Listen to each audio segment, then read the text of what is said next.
Good morning. I feel I'm very psyched about this bill, and I don't know why I care. It only affects you for one day, really. But the daylight savings time, like not changing the clocks anymore, they actually are going to pass that. They passed it already. So we're going to stay this time now. And in November 2023. I think you get that reversed, dude. I think the bill that passes that they're keeping daylight savings. Meaning they're keeping the tradition of daylight savings. No, they're not. They're going to keep this time. You've got it completely wrong. I mean, I thought it was just But it only passed in the Senate. It's still got to pass the House. It still does, and whoever votes against that is a stupid asshole. But it wouldn't be until next year. Because they said the airline schedules. Then change your schedules. Well, the airline schedule thing, they don't schedule things a year out. Yeah. And if they do, change it. They change their schedule all the time. You were they just cancel so happy flights. about something. I'm happy about it. Hopefully, going to pass. I hope it does. Yeah, it's so stupid. Yeah, I like it better like this. But the farmers. What about them? They can do their jobs. Get a flashlight. Just farm it earlier, right? Yeah. Get a flashlight. The whole fucking world has to suffer because you don't know how to fucking get behind a horse and go, yeah, and have him pull you through a fucking field. That's true. Plus, I mean, with the advances of hydroponics, I don't see why you would need it. Yeah, I mean, farmers are very important. Get up an hour earlier. Yeah, you just wake up. Has to do it. Yeah, I mean, it's the same amount of sunlight. If your plants need sunlight, they would still get the exact same amount. The plants don't mind what time it is. The plants don't give a shit. The plants aren't like, what are you talking about? It's 7 o'clock in the morning. This is nuts. Yeah. Plus, doesn't the rooster just crow when the sun comes out anyway? Yeah, but I mean, farmers have electricity. They could get an alarm clock. I don't need the idea that if daylight savings is really based on roosters and when they crow, then I can't deal with these farmers anymore. No, but I mean, like, if the rooster is what gets you up, it doesn't matter what time it is, the rooster's just going to fucking bellow and wake you up. Or you'll get up when you have to. If you're waking up by rooster still in 2022, just wake up when the sun comes up. What difference does it make what time it is? When the sun comes up, you get up. I hate it. That change. I mean, it's the one going into winter I love because you get an extra hour's sleep. Yeah. I mean, energy. It's a waste. I guess I don't care. When I saw they were like, oh, there's a bill being passed, I was like, is this just like it felt like a prep burger bill? Like, is this just a water cooler talk bill? Like, why are they wasting their time talking about daylight savings? What difference does it make? There are other pressing issues, but I don't mind this one getting thrown in there. I don't mind this just being, of course, because we can't do it until November 2023 because, the airlines and their schedules. So you change your fucking schedules. Oh, because they've already pre-booked what time the flights are going to leave? Yeah, but they change it in storms. I mean, if there's a snowstorm, they change it within 2 hours. Yeah, I mean, I've definitely had flights that they change the time the day of. Like right before sometimes. Yeah, me too. Or canceled. Who booked a flight already for November 2023? They did a poll. 0 people. 0 people. Very lopsided poll. No one has booked a flight in November 2023. But yeah. I don't know why it made me happy that they're going to do that. Yeah, I mean... Yeah, I'm not... It doesn't make sense to have it. So stupid. Arizona doesn't change. I love Arizona. They're like, you love Arizona for that reason? For that one reason. Wow. Go fuck yourself, the rest of America. We're the same time today we were yesterday. Just annoys me. Although it's got to be tough for Arizona because everybody kind of does things by Eastern time zone. Yep. And so Arizona's like, oh, we got to remember now that the time zone change is different. That's got to be even more frustrating because now they have to adapt whatever it is, TV schedules, whatever. People listening in Arizona to this show, the time zone change has now changed by an hour. Well, don't forget, I mean, we don't pay attention to I think they're mountain time or Mike, you're a military guy. I assume you all know, but what is Arizona's time zone? There's Central, Mountain, Pacific, and Eastern. Mountain, okay. So they get everything's just mountain time for them. So they probably don't pay as much attention to Eastern Standard Time or Pacific. They probably just notice Mountain Time. It's like where their eyes go is to Mountain Time. The shows you probably get used to where you listen to local radio, or you listen to us a little later. Right, but anything you listen to nationally live That's or based on watch the East nationally Coast, sure. live, yeah. But like Rush is a morning show probably, or was a morning show. Right. Something like that. Right. Brandon in... Is this mouse working? Oh, there it is. Yeah. Brandon in Canada. What's up, Brandon? What's going on, guys? Hello. haven't made it through here before. What's your name? Braden. Oh, it is Braden. Okay. I like that he just like put up. He's like, Yeah, well, whatever. he's used to it. What are you, a bunch of fucking hair or something? Yes. I'm up here in Saskatchewan. We don't even have stupid fucking daylight savings time. We're the only province that don't do it. I heard, but that's the weird thing with Saskatchewan. I heard was actually going to start doing it. Not from what I've heard, anyway. But No, they've been talking about that. I get my news from you guys, so I don't fucking know. Yeah. You guys are going to start doing it, I think. I don't know why, but they felt like they really they should have been doing it a long time, and there was a big lawsuit. Okay. I could go with that. I don't care. All right. Whatever you guys tell me is truth to me. That's the attitude I like. That's why when I called him Brandon, he was like, "Yep, that's the name. Hey, what's up?" Yeah, we're like one of the biggest farming provinces there is. Because I know you guys were talking about the farmers. And you guys maintain even when you figure it out, even when the sun starts to come up at a different time. Yeah. Look at you. Yeah. Look at you. You got it all worked out. Like, really, the only thing that fucks me over is the fact that right now, since daylight savings is done, you guys start at 6 a.m. here, and then when it's going on, you guys start at 7. That's the only difference. Yep. I just got to remember that, and then I'm good. Plus, I mean, but also we buffer the show with replays right before and after, so it probably makes me no difference. Honestly, yeah, there's a lot of our show. I'm a truck driver, so I'm up anyway. So Excellent. I listen to the replay before, I listen to the replay after, I listen to you guys like 3 times a fucking day. Thank you very much. We appreciate that. That's what's up. Thanks, Braden. Awesome. Bye. Bye. Yeah. You have excellent taste in morning programming. And evening programming. Whenever people said, I'm sure you get these messages too, where they're like, hey man, I listen to you guys, or you guys get me through the day, or every day. I always think it's amazingly nice, and I never believe it. Yeah, the messages I get usually are, man, you guys are so great. The show is so much fun to listen to. Has Jim ever thought about going solo? And I go, I don't need to read that, you know? Yeah, I understand that, and me sending those messages is not helpful. Yeah, it's like all these burner accounts. Why? But you know what I mean? You get those, and it's like it's hard to believe. Like I guess people do. Yeah, maybe it's my self-esteem. Or you're pretty good at this stuff. Always appreciated. Yeah, always appreciated. But you know what I mean? It's like a weird thing when he said, like, I listen to you guys. They're like, yeah, I guess people do listen. Oh yeah, they do. But it still, after all these years, strikes me as it's not like I'm not being falsely humble. Like, gee, I mean, it just literally hits me that way. It's an amazing gift. It's very nice. What was the name of that? I was laughing all night last night. What was the name of that app last? I couldn't remember the name of that stupid app that we were laughing about. What app that for fucking cheaper gas? Gas Buddy. Oh, Gas Buddy. Oh. Okay. It's a nice little setup. It worked. Go for that one. Hook, line, and sinker. Yep. All right. Yeah, I like, but, okay, so if we don't have daylight savings time. Right. Does that mean it'll be darker in the mornings more? Like throughout the winter? I prefer that. I like it dark in the morning.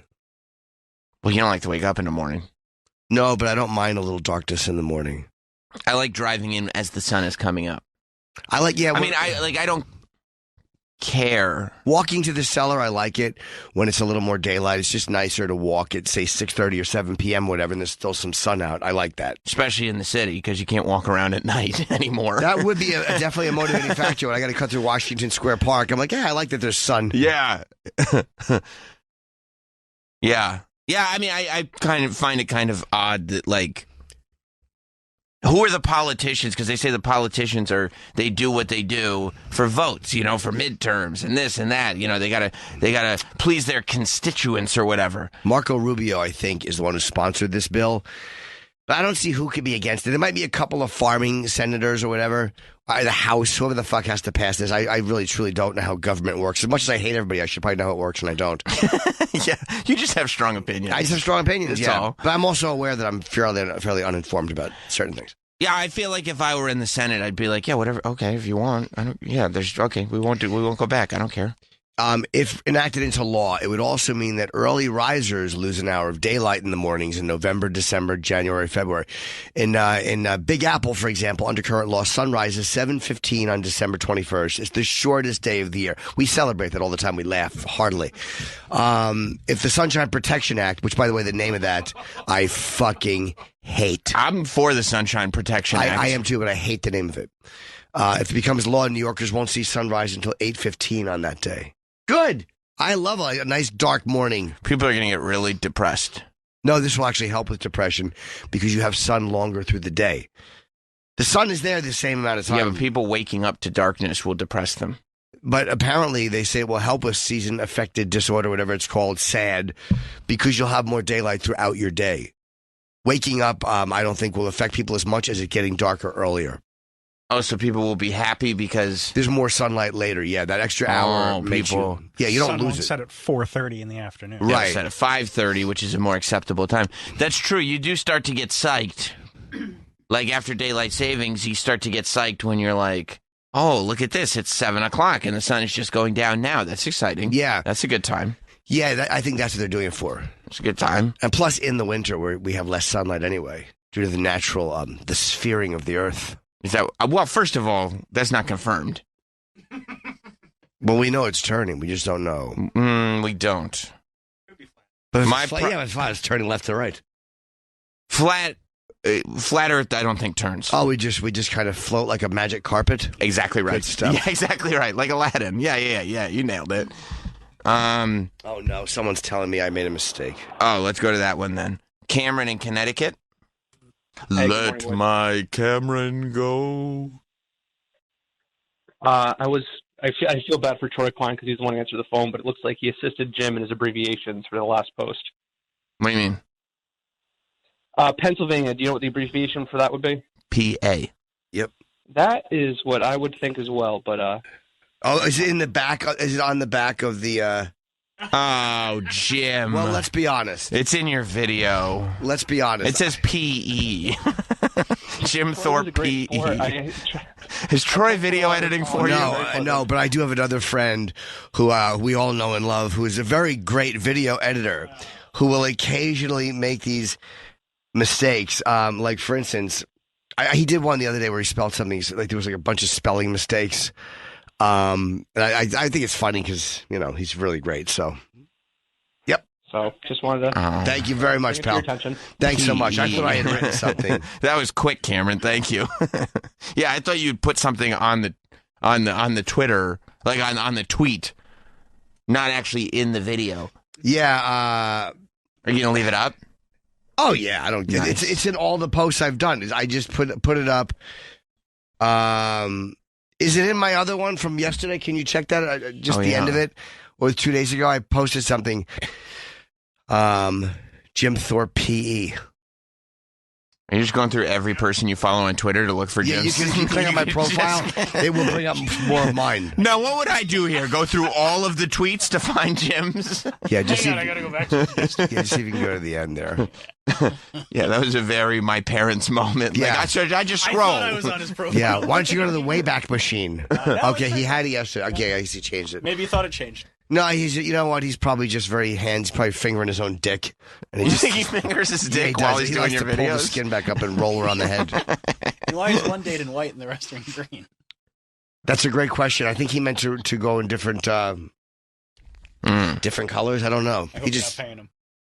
You hope he's not paying I him. do pay him. I happily pay him. I'm happy he does it. It's really hard to find people, again, to do video editing at a reasonable price. It's very difficult. Oh, people charge a lot of money? No, I mean who are available and who want to do it and who are willing to do it. And I'd rather pay people than do it for free so I can collaborate and say, no, can you do this or make this? Yeah, it's I don't tough. want it for free. I feel guilty taking work for free. And it's tough to demand things when you're not paying people. Yeah. There's something gross about that. Yeah, and I don't like it. And by the way, a young, God, why didn't I bring, I'm going to see him tonight. Young hot dog has been very, very present. H to the Dizo? Yeah, I prefer not to say that, but That's how he calls, that's how no, his I know, friends I'm say sure he his does. name. I Yeah. prefer to just say Shay or little hot dog, which I don't think he likes that. He likes that. Hot dog. I think he likes that, yeah. But he's been great. Coming to the Comedy Cellar, helped me out, and Meeting legends? well, no, unfortunately, he was not there when Dave popped in. No, he was not. No. Multiple times? Yeah, but I mean, Okay. the time when I was there, he came over to the table the people were at, and so Hot Dog probably could have said hello to him then. That would have been the time to do it. Yeah, oh, yeah. Yeah, but he went home. Yeah, and I told him you can watch. I said, if Dave or Chris go on, you can more than happy to watch. I'm like, you probably can't photograph them because they're really weird about that. And the Cellar, when guys like that are on, Sure. they would have to know you're doing it. But you can watch them. Yeah. And he seemed very happy with that. But then he missed him. Yeah, I felt bad, actually, because I jinxed it. Because Chris was going to go on after Colin, but he wound up going on upstairs at the other room. And then just, I guess he had such a good setup there. Yeah. A long set. He just didn't come down. Oh. Yeah. I was happy I got to go on and get bumped. John in Oklahoma. What's up, John? Hi, how's it going, guys? I just wanted to let you know it's daylight saving time. You're There's right. no S. Really? Yes. Yeah. You're correct. And I know that, and I fucked it up anyway. It's like when you say the plural of mother-in-law. Mother-in-laws. No. Mothers-in-law. Yeah, you're right. But Mothers-in-law. it sounds like it would be mother-in-laws, but because it's that's the mothers-in-law. title. Yeah. You go mothers-in-law. I've had this conversation so many times. It's such a fun chat. That is fun. Fun. Grammar mistakes we all make. I'm a really good first date conversationalist. Yeah. And I'm like, when I'm coming up with bits, right? I have to make sure. Thanks, you guys, for taking my call. Thank you, John. Yeah, we're starting a new segment on the show called Nobody's Perfect. Yeah. Yeah, grammatical errors, but the E is crooked and kind of hanging off. I love that. Thank you. I love that. Zach in Tennessee. Jim and Sam, what's going on? What's going Good on? evening. Hey, daylight savings time, the reason why they always go back every year to the original time is so the kids don't have to get on the bus in the dark. There's a lot of, Why the buses don't have headlights? go wrong. I don't think that's right either. No headlights but on I the bus. actually hadn't thought of that. It actually makes sense that you don't want a lot of the kids walking around in the dark in the morning. It is. Thank you, Zach. That's And- probably but that's not why they did it. I don't think. And psychologically, it's weird to send your kids to school in the dark. It feels like they're up way too early. Yeah, for what do the school. Alaskans do? That's a good. I didn't think about the Alaskans there. Yeah. That is one of our great 50 states. Giving it back to Russia, That's right. as per their request. That's right. By the way, I've had enough of hearing about nuclear war in the Go last ahead. 2 weeks. Can everybody just shut up? You don't want to hear about it anymore. It's every article is nuclear war or nuclear. Yeah. I don't care what they're saying. They're not We are on the brink of nuclear war. We're really not. No? No. Oh. Hope.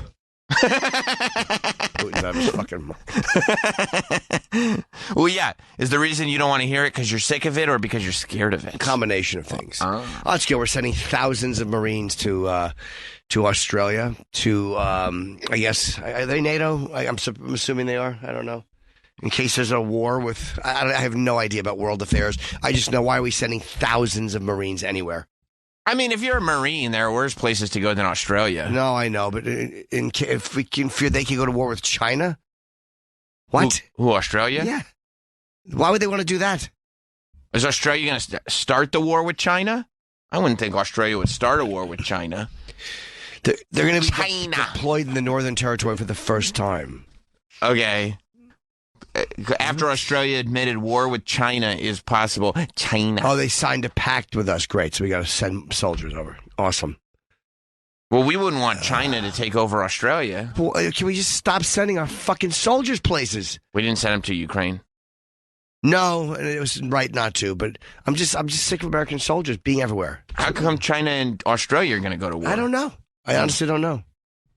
I honestly love you. Dude, it's the first thing I think of in the morning. Didn't mean to make you feel uncomfortable. I didn't mean to make you feel uncomfortable. I don't want you to feel anything at all. It's a weird sentiment. Yeah, it's I don't great. want you to feel anything. It's I want you dead. It's we missed one in February. Miss one song? A lovely song. Is there a Valentine's Day song? You bet there is. She loves the holidays, Jan She Terry. loves the holidays, and now that you've said it, I mean, we really can't. It's not Jan Terry week. It's not, but I mean, I don't think there's anything wrong. With a little dip into Jan Terry land every now and then? Occasionally, yeah, when it comes up organically. I mean, it's already Wednesday. We haven't talked about her. Well, we talked about her on Monday. Yes, but I'm saying since Tuesday. Valentine's Day, it's called. Duh. Yeah. Travis, where's your head at Yeah, I mean, today? come on. You know how she is. She's a nail on the head type gal.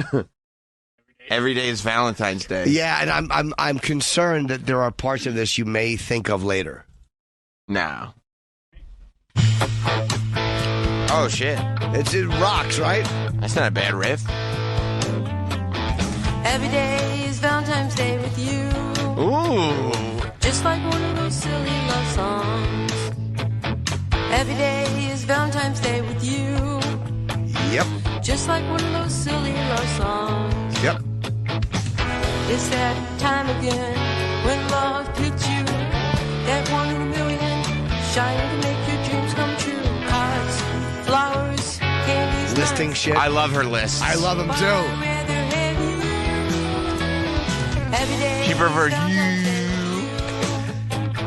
you. Just like One of those silly love songs. Boy, that runs around in my fucking head too. is Valentine's Day with It's you. very romantic. Yeah. Just like one of those silly love songs. I got an email from somebody who wasn't sure if we were really being mean to Jan Terry. Special day. And he was, admittedly, he's like, maybe I didn't get the bit. Have it all year long. But it's like, no, I mean, look, she's not exactly fucking Diana Ross. I mean, we're having fun, but we're not being mean. No, I do, and I've listened to her stuff just walking around by myself. Yeah, you can't deny the catchiness. They're catchy songs. It's insane. Everything she does is absurdly catchy. When you first hear it, you're like, all right, let's make fun of her. And then you listen to one or two more songs, and you're like, yeah. When you're humming it in your head throughout the Yeah. day, it's like It's Valentine's Day with you. Yeah, it's kind of fun. Just like one of those silly love songs. I mean, come on, they're all toe tappers. yeah. Valentine's Day with you. And I'll say this, even her covers are unique. And her version of fucking I Honestly Love You is better than Olivia Newton-John's. You think it's better? Honestly, I do. Wow. It's a better song. I honestly prefer it. Dreams come true. Cards, flowers. One more time on the chorus. But I'd rather have you. Every day is Valentine's Day with you. Valentine's Day, yeah, with an F. Yeah. Just like one of those silly love songs. Every day is Valentine's Day with you. Yep, Valentine. I never caught that, Valentine's. Just like one of those. It's all right. This is just a way people say it. Yeah. Every day is Valentine's Day with you.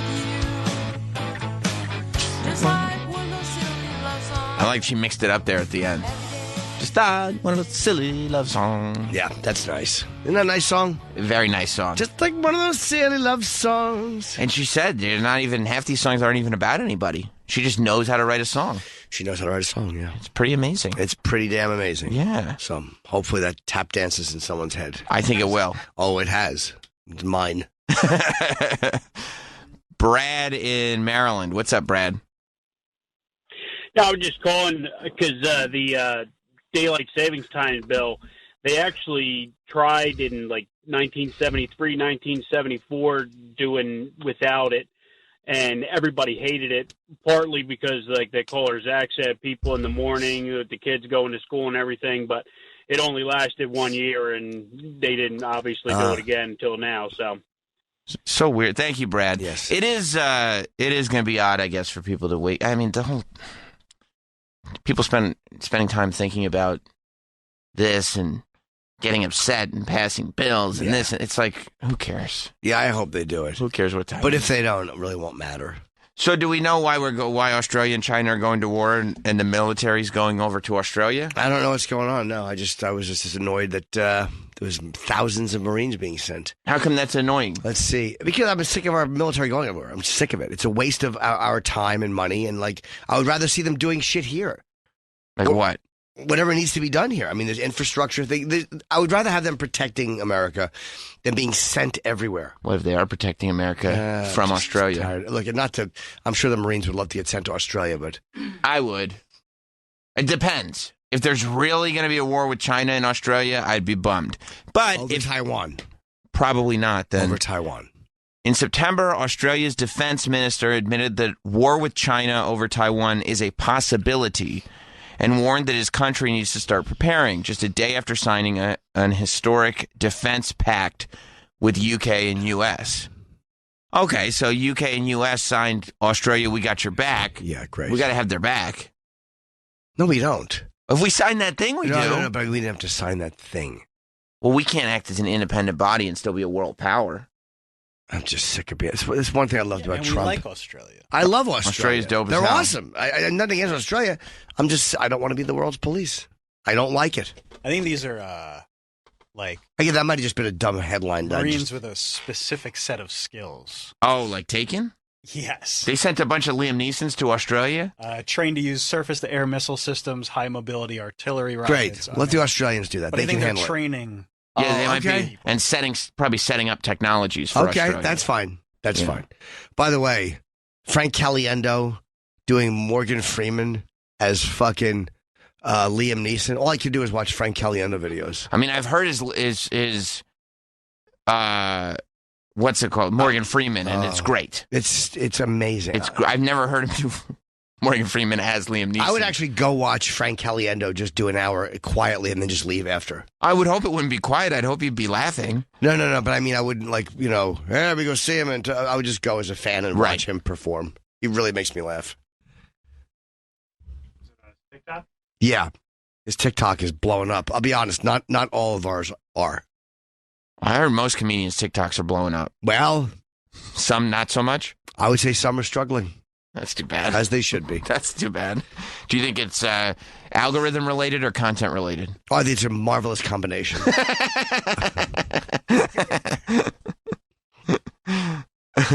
Yeah, I wish he had more videos. I mean, he does a lot of... There's a lot of videos. There are, but I mean, You got through them all. I think I've been through all of Frank's video. He does a great Bush, a great Biden. Yeah. He does Obama pretty well. You want more. I just want more. He does obviously a great Trump. Thanos. I don't know what Thanos sounds like. His John C. Reilly is incredible. 'Cause Yes. Not that many people do a John C. Reilly. You're right. No one does John C. Reilly. And he also does Michael Keaton well. Which That's great. No one does that. Not a lot of people do Michael Keaton. No. And Robert Downey Jr. Yeah, more people do Robert Downey Jr. Do since they? Iron Man because he built that cadence. Yeah.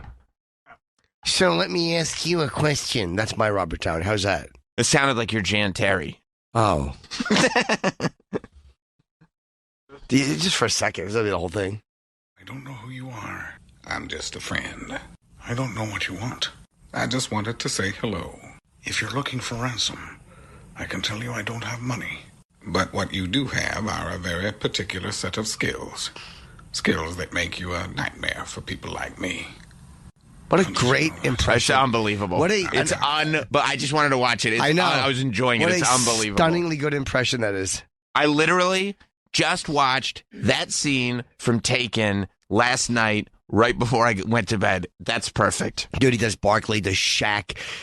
I've heard that. That's really good. When he does this thing where it's a really smart way to do it. Like he deconstructs the impressions. Here's how you do a George Bush impression. And then he slowly walks you through it, doing like kind of becoming the character as he explains. It's just a good way to do it. Yeah. But you realize like when he talks about holding the voice in the back of your throat and doing that, like that probably is how he thinks his way through it. Yeah, oh, for sure. And I've never forgotten that he told me I stumble into punchlines. It's 100% right. That's exactly what I do. In a good way. Yeah, he wasn't. Yeah, he was yeah. right. And that's exactly how I that was a great description. Yeah, it's appealing the way you do it. I don't know if it is or not, but it was just a good description. Yeah. Yeah, that's great. On a real Caliendo kick lately. By the way, that first Taken movie is so good. It was okay. I never, I've got a particular set of skills. I mean, look, I do it's the not impression. When? What?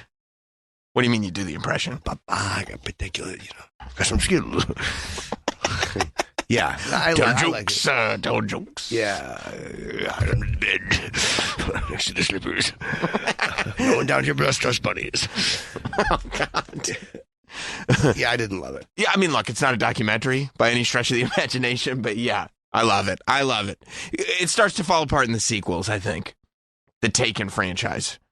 Probably so. Yeah, the sequels are not quite as don't have the same charm as the original. No, I agree. And I didn't love the original.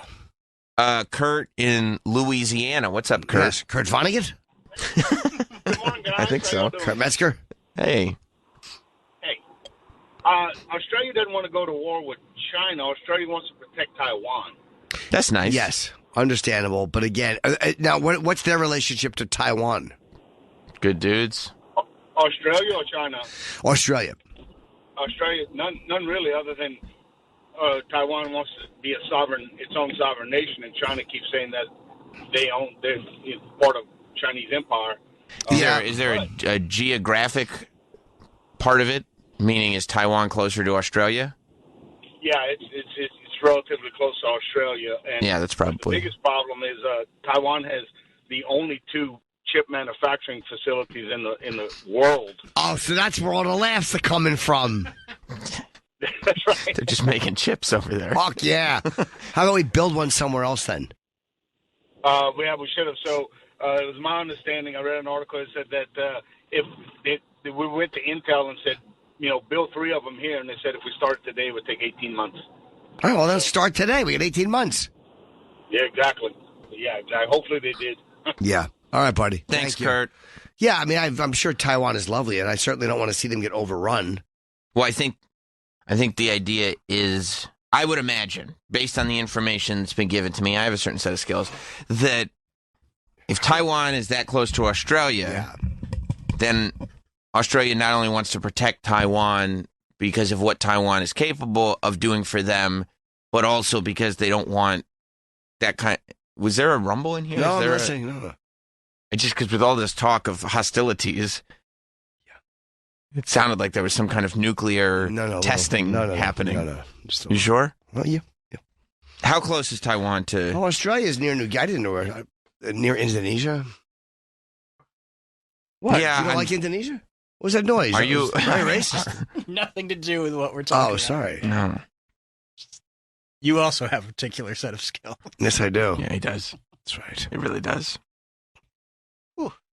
That bad? Maybe I'm they're trying not. to stop. Maybe the Marines are just trying to escape that and like getting as far away from the United States as possible. I mean, if something's going to make me join, it's that. Yeah. Can we all go to Australia? They're not that far from Taiwan, but they're not that close either. No, you're right. That's a far distance. I mean, they got New Guinea is closer, Indonesia's closer, the Philippines are closer. Singapore's closer. Taiwan is way up on top. And where's China? Right next door? Oh, yeah. So you think Australia's going to fire missiles at China to stop it? I would assume that's the best, closest place to defend Taiwan. It would be my guess. How far are they apart? What, Australia is? Or Yeah. I mean, maybe Mike knows more about this type of stuff, but we assume Mike is smart. I assume. How far? It's an assumption. We do have a shitload of personnel in Okinawa, and that's primarily what the U.S. is out there for, is to protect other Asian countries from China. So, like Japan, pretty much the entire Pacific Rim. We're kind of there to interfere in case China or North Korea start getting out of line. Now, how far is Australia from Taiwan? It's at a 14-hour flight.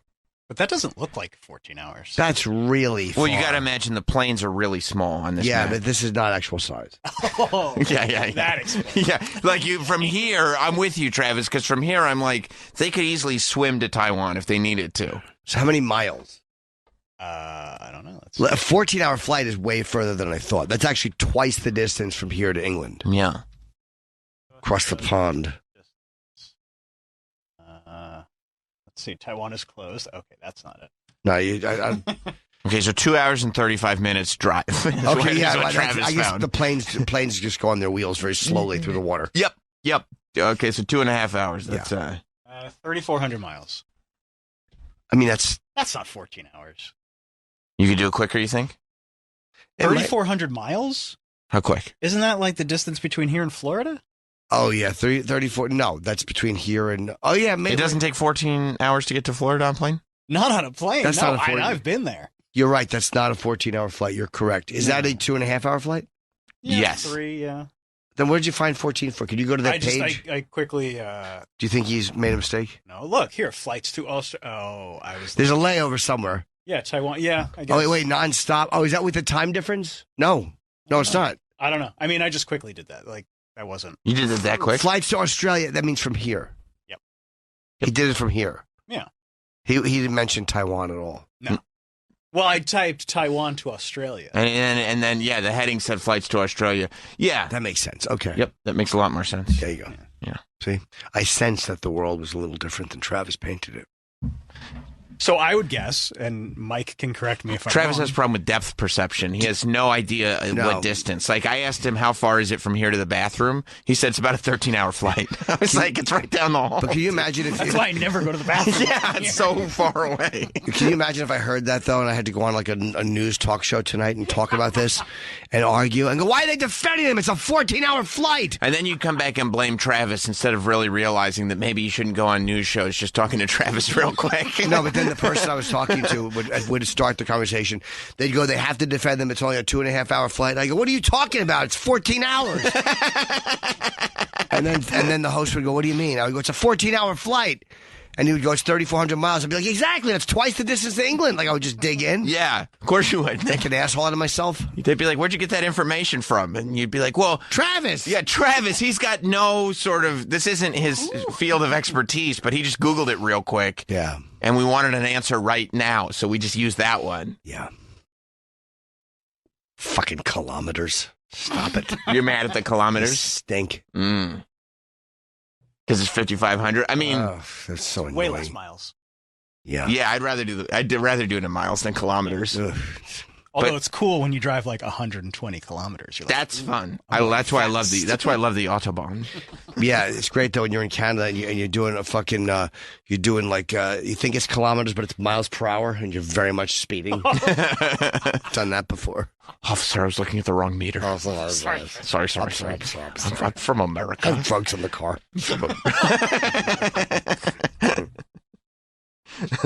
Well, I mean, you don't think kilometers are a little bit easier just because it's like meters, kilometers, centimeters, miles, millimeters? feet, inches? No, it's not. How many feet in a mile? 5,000 something. Oh. Is it 5,200, around 5,200? I don't know, but I could just use Latin to figure out the meters thing. Yeah, enough with the Roman numerals and 5,200. See, Jim was right. 5,280. Enough with the fucking Roman numerals, the shit Roman numerals. They're great on libraries and old buildings and government buildings because they've been there for 100 years. What about the Super Bowl? No.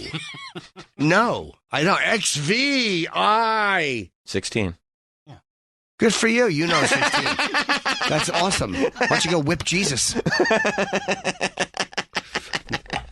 Fucking sick of the Roman Empire. You are? They've had too much influence. Yeah. Yeah. Other than the fact that I look great in their outfits. The togas? Yeah. You're a toga guy? Yeah, with the sandals and the open. I would worry. No, not the togas, the warrior outfit. Oh. Yeah, because I would worry that with you in a toga, they would keep sliding off your shoulders or lack thereof. Yeah, they would. Yeah, I just... Fucking fat pig. I just can't lose any more weight. But you've lost weight. You're not a fat piggy boy anymore. Yes, I am. You are? Yeah, but I've definitely lost. But I mean, I plateaued and I need to do cardio. Whatever, I'm babbling. Who cares? It's boring. Are you doing cardio? Very little. I've been lifting more. Nice. Just to try to build some shape. Hell yeah. Lift, bro. You know what they say? If you lift enough, that's cardio. Like reps is cardio. I understand that, and I do get very tuckered out with some of the shit she gives me. But you do? Yeah. Good. I was trying on suits last night.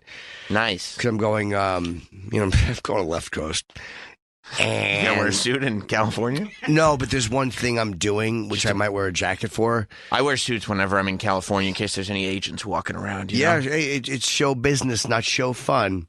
You're right, Jim. First thing I say when I walk into a meeting. I always go to L.A. hoping to get discovered. Yeah. You know, no real plan. I just walk the streets figuring I'll probably get discovered. Yep. Yeah. Unsolved mysteries. What is this? No, but I have to do something that I might wear a suit jacket for. I'm not sure yet, but I had to try on a bunch of my old suits. How'd they do? Better than I would thought. I mean, honestly, there's a couple that I wouldn't even go near. The pants I won't fucking... Because the pants will send me into a get off the balcony, Jim. Don't do it. Right. Spiral. But the suit jackets, pretty fucking good. The one I wore on Letterman, like 2008, I think it was. I think I can still fit, which I'm happy. That last time I put on a suit, I had to go through my suits last weekend. and just put a bunch in the attic because they're not wearable anymore. Because when I put that black suit on to go to SmackDown real quick a couple weeks ago, like there was a real concern, not only that I had to drive to Hershey real quick, but I was really glad that I knew that the shot was going to be from the waist up. Yeah. Because I was like, there's a huge possibility that these pants split. Were they uncomfortable? I mean, yeah, they didn't fit. The suit didn't fit. The jacket, it wasn't going to close. Isn't that the worst? But then again, wrestlers' jackets never fit. Yeah, I mean, I just look big and bulky. Yeah, the suit, the pants were way too tight. It's the worst, isn't it? Yeah. Because it doesn't lie. But then I went to my suit guy and asked for my measurements to see where I had expanded, to make sure that even if I was expanding in the waist, I was expanding in other parts, so it wasn't so bad. Sure. And he said, no, this isn't so bad. It's not so much in the belly. It was like however many inches in the waist, because it's 3 years, but more in the seat. And I was like, oh, I like expanding in the seat because those are glutes. Yeah. Yeah. But when you're like, I don't have the workout, I don't have the gym time to justify the fact that these suits don't fit, that's always bad news. Yeah, no, but believe me, if I was getting too muscular for my suits, there would be no issue. You'd be okay with it? Sure, I would. That's not the issue. Letting your quads rip through your pants? Yeah. Oh, no, I can't button these. Why? Side blubber. That's not from the gym. It's all side blubber. Yeah, I'm not doing roids. Gotcha. Except for Hema.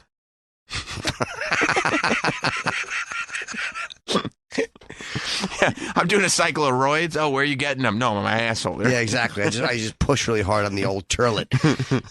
Yeah, no, but I was happier than I would have thought. That a few of them, there's a couple, like one of my best suits, I won't be able to fit for another fucking 15 pounds, but a couple of them I fit better than I would have thought, so I wasn't as depressed as I expected to be yesterday. Yeah, I was getting remeasured a couple weeks ago, and the guy was like, okay, before we order stuff, he's like, do you think you're going to lose weight anytime soon? And I went, nope. Well, you're working out, though. You don't look fat. Right. But yeah, I'm not. When you look at old pictures of me, I was like sickly skinny. Yeah. I actually found a few of my old, from the old cameras. So I found I had a bunch of the old SD drives or whatever. And I was just going over old photos. And I was sick looking. Yeah. And you were also waif-like. Right. It's not a good look. No. And when you look at old pictures, you're like, yeah, I was able to fit a size 0 shirt. That's not attractive. But I look at it and I'm like, that didn't really look good. Yeah, like the Eric Bana photo. That one with Misha Tate look okay. Wow. That's a lot. That's a lot. That's on me and Justin Stengel there. That's almost too skinny, right? I think so, yeah. And the one next to it at Gotham Comedy Club.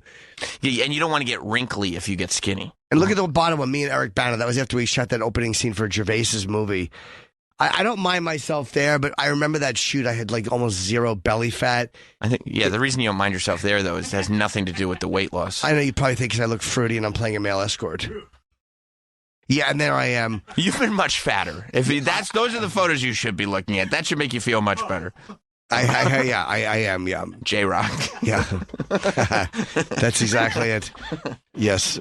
Yeah, I remember that was next to Robin, and somebody said, "Clap if you sense a pig is in the area."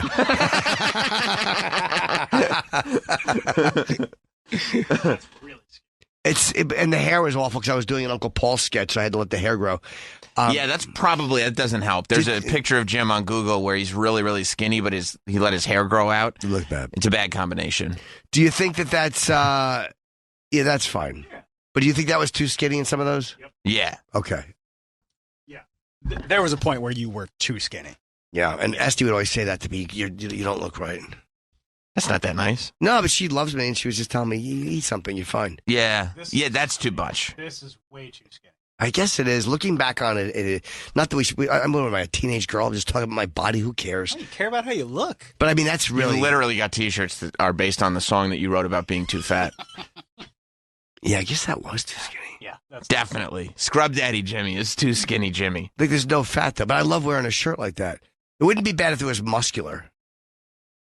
Yeah, but... Am I not meant to be that skinny? No.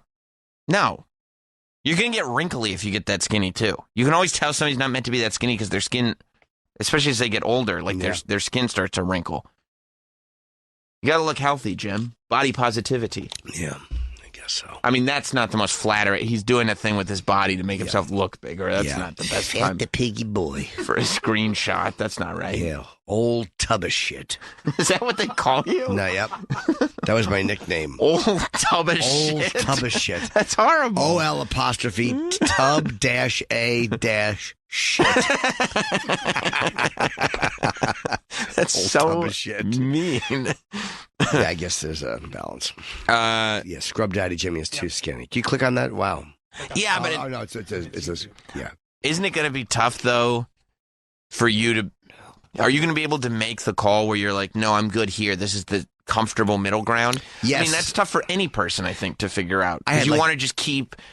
As you're losing weight, it feels good to lose weight, so you start Try to on different lose shirts. lose more, and you end up being Scrub Daddy Jimmy. Yeah, because there's no side fat, nothing hanging over.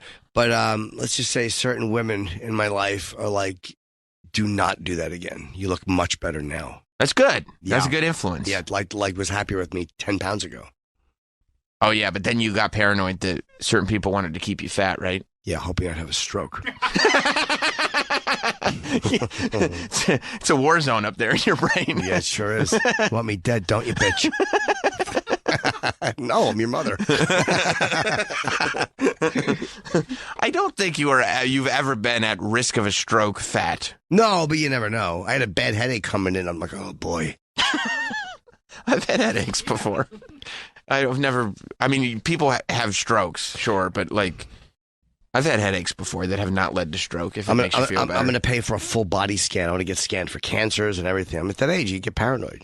Yeah, you do got to check up on everything. You got to get the prostate exams done. I and get everything. that all the time. I mean, trust me. You feel something up there. Sure, yeah. When Daddy's getting milked. Yeah, sure. Daddy's got to get milked, of course. But I want to go for like a full body pancreatic cancer scan. They can do all these pre-scans that you have to pay for because insurance doesn't cover them, which insurance should cover them. Well, I just found out about a new machine that with one of the chairs broken? I heard a creak. There's an app in action. What app? Travis, can you make a guess? I think it's Gas Buddy. Is our gas buddy back? Yes, he is. Getting a lot of notifications. Yes.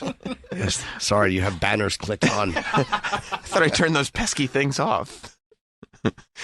Yeah, I just found out about this new machine that with one prick of your finger, one drop of blood, you can put it in the machine and it'll test for everything. That's right. So, and you can do it at Walgreens. Yep. Oh yeah. Yeah. I don't not that familiar with the woman, but her husband made great movies. A boo. Bad. Yep. Daniel in Atlanta. What's up, Daniel? Hey, huge fan, guys. Thank you. Wanted to say, Jim, have you ever tried counting your macros for weight loss? Because I know very little about weight loss and like healthy weight loss and everything. Once I started looking into this and counting your macros, which is like counting how much protein, fat, and carbs you have during the day, and then having it within like a limit, I've dropped like 30 pounds. It's been like a month, but the important thing is like when you diet, you lose a lot of your body burns off muscle first instead of fat. So you end up kind of losing everything. And then once you go down to a certain weight and you're like, all right, cool, I'm happy being this weight, and you start eating regular again, when you balloon back up, you're only gaining fat, not muscle. Right. So with counting macros, when you start going down, you're actually burning off fat because you're actually feeding yourself everything you need to keep on your muscle. So like you go to like I think it's like a TDEE calculator.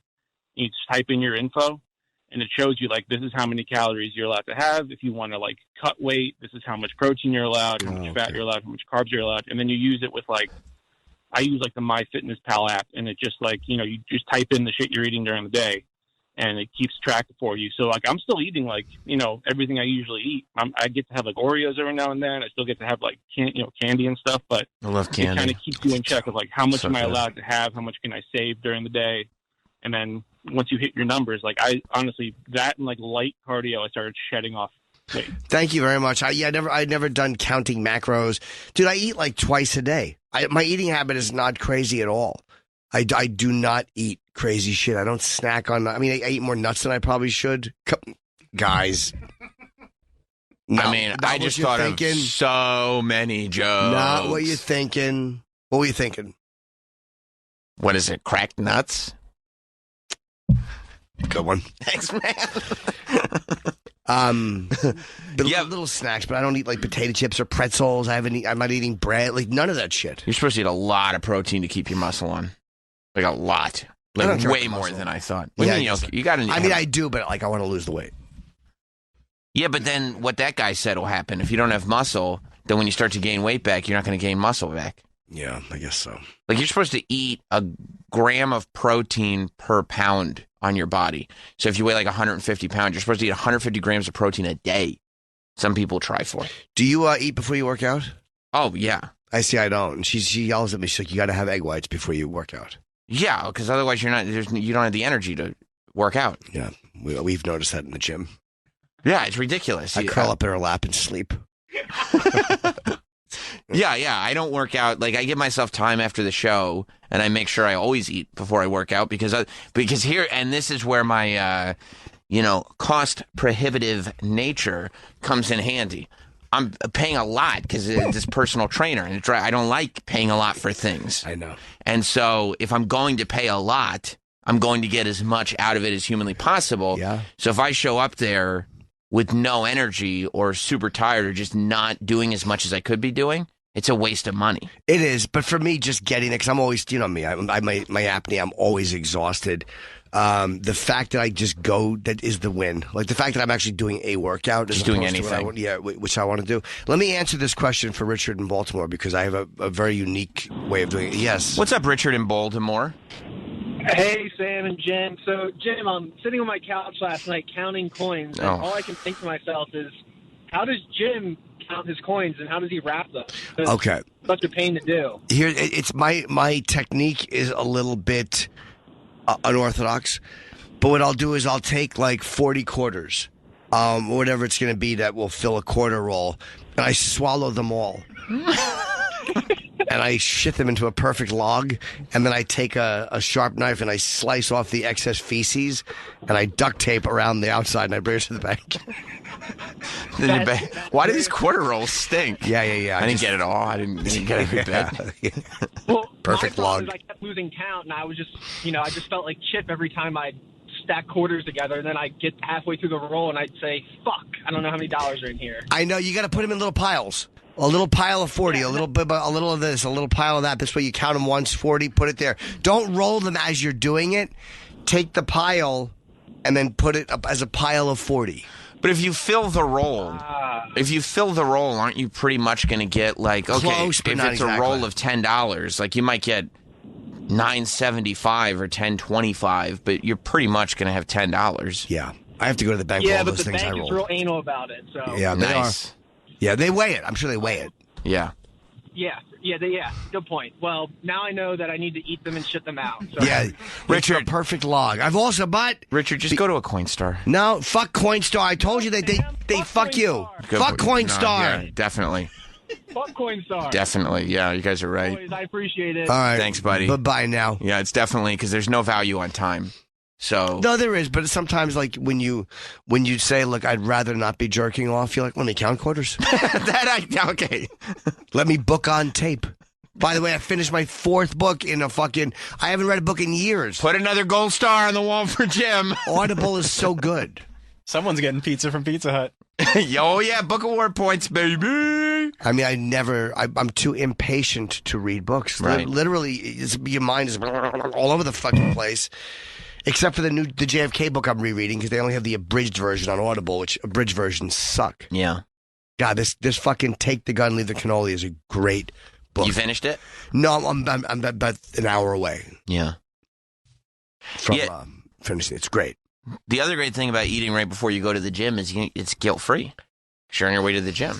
You're going to go burn it off. Yeah, I guess. Like, I mean, if I'm like, you know what? I'm not on it today. I'm dragging. If I feel like I'm dragging, I would definitely eat donuts before I go to the gym. The sugar? Donuts are a fabulous pre-workout. I guess. I would never eat pre-workout powder because I would much rather have couple of donuts. I hate the sugar crash. Like, I can't even do it anymore. Once in a while, like every fucking couple of months I eat something like that, your mouth gets all dry from the sugar. Oh, because you don't eat a lot of it. None of it. Like, and all of a sudden, like, my fucking mouth is dry and I'm crashing. It's awful. I'm so tired after I go to the gym anyway that if there's a sugar crash in there with it, I hate how you just went sugar crash. I know. That was a strong whistle. Did you catch it? Yeah, there's a sugar crash in there with it. I don't even notice. Yeah, I hate that. Because I had a donut workout, you know? Donut workouts are the best. I guess so. I wouldn't mind a donut. Chocolate glazed? No. They're nice, but like a Boston creamer. I like donuts with holes in them. That's my thing. Yeah. You know? I enjoy those too. You do? Sure. You don't like a nice jelly-filled donut? No, my or daughter the apple does. cinnamons, those apple-filled. I mean, look, crumbly shit on the top. If I wanted, fuck. If I wanted a pie, I would get a pie. But I want a donut. This is a handheld pie. Yeah, it's different. Yeah. It's like a Game Gear. Yeah. It's like you can have Sega Genesis and Game Gear. Yeah. You don't like pie because you don't like the weird gelatinous nature of what's inside. True. I don't mind a jelly munchkin. I'll have a jelly munchkin, but to be like I'm only Barely gonna any jelly in that. Well, to be like I'm only gonna have one donut and there's no hole in it, can't do it. Yeah. I have this great joke I use when I go to the donut place and I get like jelly munchkins or whatever. Oh, awesome. I'll be like, these aren't fattening, are they? It's very cute when I say it. That sounds cute. Yeah. That sounds super cute. Thank you. Did you see that Herschel Walker, of course, right? Not only do I love Herschel Walker because his trade to, I believe, Minnesota was responsible for the Dallas dynasty of the 90s. Mm-hmm. He doesn't eat much. I interviewed him recently on UFC Unfiltered. He does not eat a lot of food, which is crazy. How does he not? He's got to. He doesn't like eating. He said he just does it. But for him, it's like probably like for you, it's a maintenance thing. Like you got to eat, you eat. Right. But he's got to. His maintenance has to be a lot of food. Like, there's no way. Look how big he is. I know. And he's maybe just one of those guys who just has great genetics. He's got to have great genetics because he had that MMA fight late in life and he did pretty well. Yeah, he's a machine. So he's got to have good genetics. Well, he's a politician now. I know he is. You know? And I guess he's a fairly religious man. Yeah. Because this clip was kind of everywhere. He's not an evolution guy. I didn't know that. Yeah. He's not big on evolution. Come on. Which to me, I had always been like, evolution is more than, this is my opinion, it's a little controversial. I think evolution more than likely occurred. That's my take on it. I think it's more than likely the way things went down. Herschel Walker thinks less than likely and does come up with a pretty compelling argument that I was like, okay, maybe I was wrong here. Oh, no. No, he's good. I'm going to vote for him. Who's he talking to? It's some other guy who's like, you are a fucking genius, Herschel. You figured this whole thing out. Okay, the guy, whoever he's talking to, the man that possesses magnetism. Just animal magnetism. The way he holds the mic. Oh, yeah. Like it's a stick of leaky dynamite.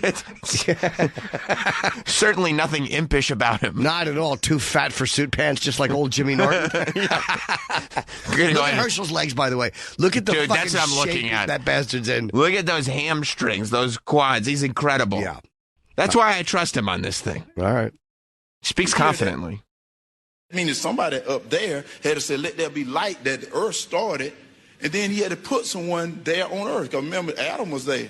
Mm-hmm. Remember, Adam came there, then Eve came. So somebody had to start it out. So that means there had to be a God. Because it didn't just some bomb blew up and it started out. And then I'll tell you something else I heard. And I think about this, because at one time, science said man came from apes. Did it not? At one time. They still say it, yeah. I don't know. There was one. I heard it at one point. I don't know if the science has changed. It's funny. I believe they actually did say it, and they actually say it more now. Oh, they've continued to say it? With greater frequency? With exponential frequency. They've said it, yeah. Okay. Yeah. All right. Okay, well, have they... Okay, all right. You sound very confident, Jim. I am, yeah. Let's go to Herschel. That's when you go to the science. Every time I read or hear that, I think to myself, you just didn't read the same Bible I did. Well, this was interesting, though.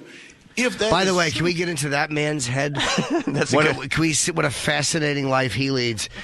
You just didn't read the same Bible I did. Like he says that to people, and they probably go, "Hey, you're right." Yeah. What a non-point. Well, yeah. I mean, I think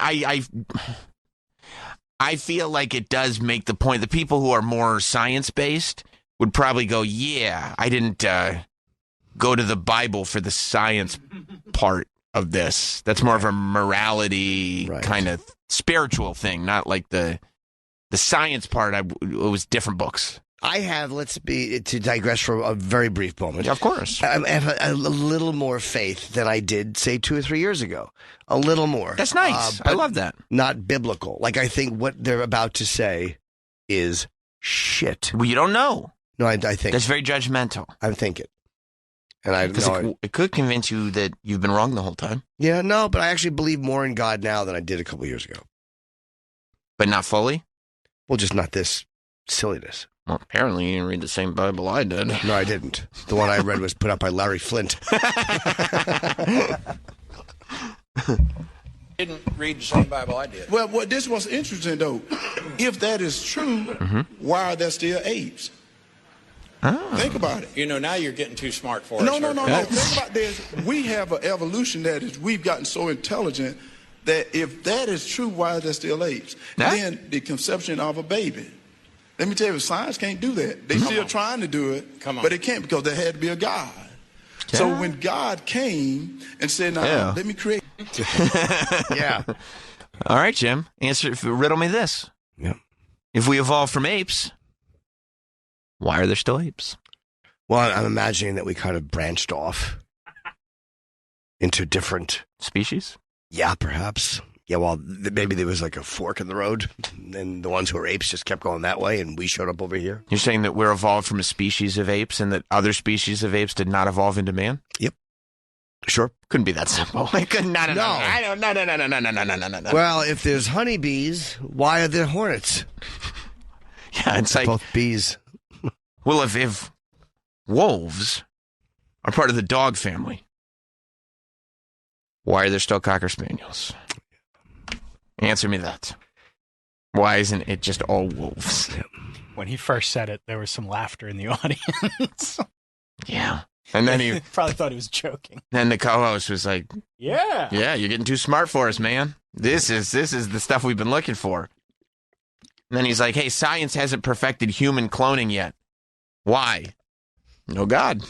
Yeah. They're trying. Explain it to me otherwise. And was that your stomach or butt? Stomach. Okay. And dude, a lot of people are going like, you know what? That person should lead political office. I mean, look, what he's saying is no different than what a lot of very religious people believe. There are already people in office who believe what he believes. That's true. That's what Herschel, this shouldn't discount him from being voted in because George Bush was very religious. I don't know if he's as religious as believing that evolution didn't happen. I mean, but there are enough people that believe what he believes. A lot of people. It's staggering. It's staggering the way everyone is arguing about what is accurate science and what isn't. And it's very funny that people on the left scream science when it fits exactly what they want it to, and people on the right do the same thing. It's amazing how many people talk about science without researching science. Yeah. You know, well, for years, religious conservative people, everyone said, shut up, you don't know anything about science. That was for years the argument against any type of conservatives. And then the pandemic happened, and they were like, shut up, you don't know about science. And then it turns out some of the things they said were correct. Science can be convenient because it's an absolute truth, theoretically, even though science would obviously be evolving. Yeah. It is this thing that you can't argue with because it's like math, right? It's science. What do you mean? We can't have this conversation. But there's a very easy scientific solution to if man evolved from ape, why does ape still exist? Yeah, I believe so. We just don't have the, I believe, the missing link we're still looking for. That's what it is, the final piece. Bigfoot? It could be the Sask. Is that what they call him in the mountains? Yeah. Those familiar with him in the mountains? Yeah. You seen the Sask today? Yeah. Yeah. So Herschel's out there doing his thing, man. He's doing it. He's doing it big. We didn't finish this. We should finish this. That was it. Oh, that was it. I mean, we go. Okay. I do. There is part of me that wants to find the entire sit-down conversation and watch all of it. Yeah, I like Herschel. I don't. Adam and Eve from a rib. I mean, come on, guys. Well, it had to start somewhere. How did it start? God. Boom. Next question. But as you know, I also think that there are things that go faster than the speed of light. I think there's a lot of science that's wrong. Yeah, I like it when you argue with scientists about science. Well, I'll tell Neil deGrasse Tyson. I agree with a lot of what he says. Yeah. Not that. I like that. I like that. I mean, I like it when Troy argues with Neil deGrasse Tyson. I like it when experts come in and, like, non-experts are like, I don't think so. Well, I think that's fun. My point is actually from a very sound perspective. That guy, the astronaut, wasn't trying to hear your bullshit. No, he wasn't hearing anybody's bullshit. He was very dull. He was exceptionally Scott dull. Kelly, yeah. Yeah. I'll tell you this, he may be able to fly into space. Can't do a radio show. So I guess we've all got skills. Yeah. You got the whole thing. Yeah, if you just want to keep going, just... How about for another 10 seconds? Okay. Well, let's listen to apes again. All right. How about this? Because at one time, science said man came from apes. What? Did it not?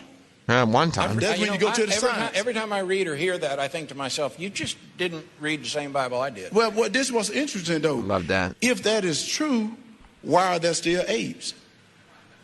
Think about it. You know, now you're getting too smart for No, us. no. Think about this. We have an evolution that is, we've gotten so intelligent that if that is true, why are there still apes? And then the conception of a baby. Let me tell you, science can't do that. They're still trying to do it, but it can't because there had to be a God. Right. So when God came and said, now, let me create this, and God created the earth, and he put Adam and Eve there and stuff, and then this what was so funny, this what makes it even better. Even in that little garden, he said, from this place, you got all the freedom, just like we got it in the United States. You got all the freedom. Do whatever you want to do. But then he said, nah, don't mess with that tree over there, because you mess with that tree, you will surely die. So he had rules and regulations, just like we got in the United States of America. Ah, this is God's country. They have them in China, too. The rules. They do? Rules and regulations. Same thing we got here. If you don't do what's right, you surely go to jail or you need to be punished. Like I said, I got to spank it. And I said, that's the reason why. All right, I mean, I think Herschel's going to... I don't know. I just, I mean, I'd like to put him and an ultra woke person in a room and just watch them implode. I would love to listen to them talk. Yeah. I would listen all day. Because the mentality is the same, even though the argument is 100% different. It's just dug in to be like, you can't, even as you're saying this isn't making sense. You understand that? Yeah. This is just silly. It's ridiculous. I love it. Yeah, I would listen to a podcast like that. I don't know. I'm not feeling, yay. She dug in.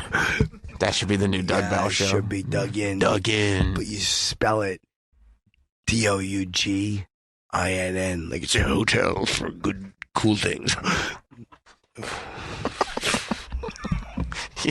He had something going. He thought it would pick up as it rolled, and it just didn't. The dug in, yeah. Doug is like, he's like a rolling stone, but it's just gathering moss the entire way. Last time I see Mickey Jagger. Oh, really? That's in one of them, yeah. He saw Mick Jagger? He was back, yeah, there's one where I think it's up already. I'm not sure. Yeah. Good for Dougie. Yeah. Anyway, good for Herschel. Good luck. Yeah, I think he's got this in the bag. I like him, so I kind of hope he wins, but I just can't with the ultra-religious. I just can't. Yeah. Yeah. I mean, it'd be, they might, I don't know. I don't know what's going on anymore. Speaking of astronauts, I guess Pete Davidson's going to be the next astronaut? That's what they say, yeah. I mean, the other people I read, I don't know who they are, but he's going up in space. Yeah. They're saying they're not going to say how much he paid, so it might just be a freebie because he's very famous. Yeah, probably the promo. Yeah. They're not putting Kanye on the rocket. Oh, God, boy. They'll go up to space and work it out. Yeah. Yeah, Pete and 5 paying customers. They're probably going to start having some celebrities just to... Yeah, the William Shatner thing worked. Right, yeah. Yeah. And Pete's a lot younger and... Yeah. Pete's making space travel cool again. And they said that Pete could be the biggest celebrity. No, it's Shatner. Well, Pete's more famous at this moment, but I mean... For the young people. For the children. Yeah, that's probably... Pete Davidson is for the children. Yeah. You know? He's about to make $30 million to box Kanye. You see Jake Paul is what Jake Paul is offering? No. Jake Paul, and I think he's going to get it done, is trying to put together a super fight. This is true. Was somebody at the door? I just heard something. Sorry, oh, my that God. was my notification. He's offering $60 million. $60 million for Kanye and Pete Davidson. $30 million apiece. Celebrity boxing. I mean. And he's talking about, he's talking about also trying to get done?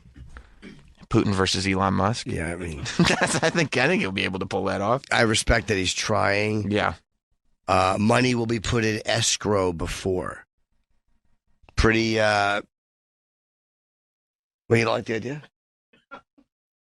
That has nothing to do with what you guys talked about. Wow. Are you distracted by something? Yeah. Money put in escrow before. Yeah. I mean, he could just say things. He can just write things. What difference does it make? Like, money put in escrow, he could just write anything. No, but I'm saying, I'm this saying. isn't a thing that's going to happen. It won't happen. He no. could just write gibberish. But I wonder who would. I mean, it's kind of hard if you're Pete and you're dating Kim, who has so much money, to go $30 million. I mean, we could just, if they said, hey, put on gloves and eat each other's assholes for a half hour, Yeah. it's worth it. Yeah, I mean, I don't think Kanye needs the 30 He million. doesn't. He doesn't. Who do you take in that fight? I mean, I take myself. I'm the winner for getting to watch it. Who wins that fight? Pete Davidson's probably got reach. He's lanky, He's got those long arms. Kanye West certainly has like a stronger base. He's a bulkier guy. Pete Davidson's got youth. Pete Davidson, although he's sitting pretty, having sex with Kim Kardashian, Kanye West has the fury of no longer having sex with Kim Kardashian. Yeah, I guess so. I guess so. Kanye's very angry on his Instagram. But Skeet is posting pictures of his texts on his Instagram. I think Skeet's pretty angry, too. Yeah. Yeah, I mean, you can only take so much. I think it would be a fight for the ages. This fucking horse's ass talking about you all the time. I mean, I can't even get involved in it. It's so ridiculous. So ridiculous. And then Pete Davidson just texted him saying, I'm having sex with your wife. Yeah, because Kanye's so famous. People forget, though, like he is a jealous kind of stalky husband. I mean, yeah, he's threatening to dox everybody. Is he? Hell yeah. He's like posting cryptic messages on his social media talking about where the guy that posted Pete Davidson's, another person posted Pete Davidson's text to Kanye, somebody that Pete works with, I guess. I don't know who he is. He's like a writer, right? Dave Sirius, yeah. Yeah, he's a SNL writer, I'm assuming. He writes on SNL. Yeah. And so Dave Sirius put it on his account. I thought he was in charge of this company for a while. And No. You're confusing him. Am I? Mm-hmm. Oh, thanks.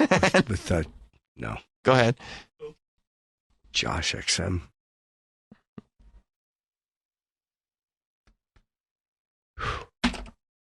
It's life draining, isn't it? Yeah, it's a lot. It's draining. Yeah, but he was saying that he was posting things on his Instagram about finding out where this Dave Sirius fella lives, and finding out where this person lives and that person lives. What's he gonna do? What are you gonna do? Go beat up Dave for posting something? Well, he threatened to send people to beat up people. Shut up, Kanye. It's a lot. It doesn't make me not want a STEM player, but it's a lot. I hate stalkerish men so much. Yeah. I know it's painful. We've all been hurt terribly. But the stalkerish guys are fucking sickening. Yeah. Yeah. So I guess that's what's going on there. I don't know. It all seems like such a circus. I like that Pete started the Skeet. text saying, yo, it's Skeet. Yeah, that's why I would. Yeah.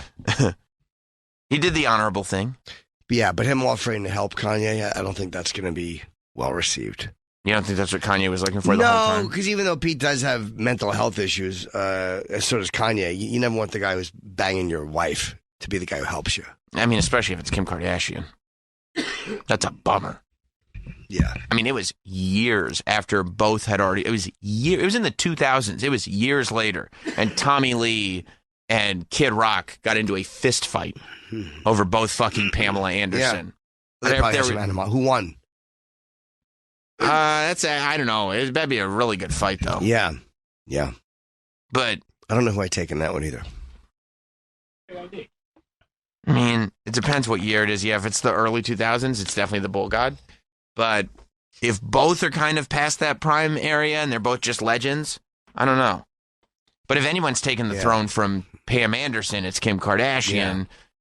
And now Kanye and Skeet are the new Kid Rock and Tommy Lee. Yeah. Which is probably not where Skeet saw this thing going. Men don't want to let them go. No, it'd be tough. Especially if you have kids with them. Yeah. And they're not coming to Sunday service? I'd be pissed too. You're honestly an embarrassing person. I'm just glad he's posting it all on Instagram. I'm just glad that he's handling it in a good way. Yeah. Honestly, that is how you should handle your wife on Instagram. Well, yeah, because that's probably not traumatizing for the kids at all. No, it's good stuff. No. Oh. All right, let's take a break. Yeah, let's take a break because we got a lot going on today. We're going to see a couple of old friends scheduled to be here. Yes, as well as people we've known for a while. Yeah, that's true too. So we'll take a break. Jim, tonight you're going to be at the Fat Black, is that right? 7 p.m. show tonight, Fat Black Pussycat, March 25th, 26th. That's not this weekend, but next weekend. San Francisco, finally, at Cobb's. Poughkeepsie, 8 and 9 of April. D.C., 14 through 16. Jim Thorpe, P. June 3rd. June 4th is going to be Delaware. That's going to be coming out soon. I also have a New Jersey date to announce very shortly. I'm just happy you're going back to Pennsylvania. Yeah, me too. Pennsylvania. Yipper. We'll take a break. We'll be right back. Stay there. Jim and Sam will be back. Jim and Sam will be back. Jim and Sam will be back. Jim and Sam will be back after this. Jim Norton and Sam Roberts Show, the place to find mentally well-adjusted guests. I have to say, coming on this show broke me of hunting people down and threatening them. When somebody would write something bad, I would find them. I threatened some guy in South Carolina. I'm going to find him one day. Talking ill of my comedy. I said, I'm not going to come down and fucking get you fired from that McDonald's, you piece of shit. You inbred fucker, you. More Jim and Sam right now.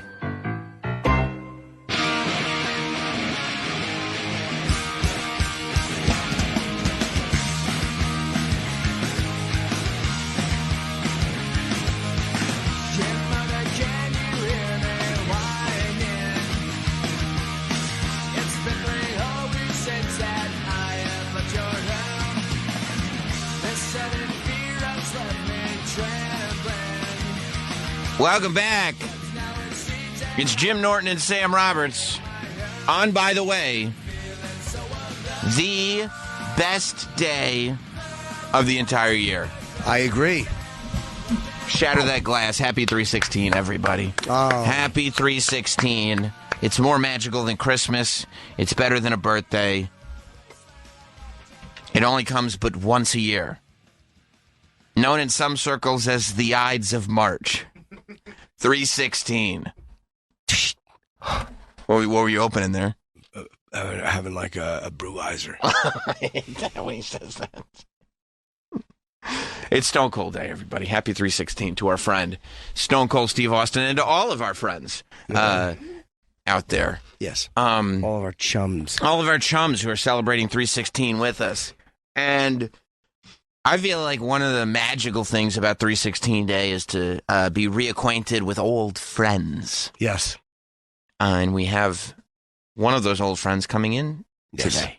An ancient friend.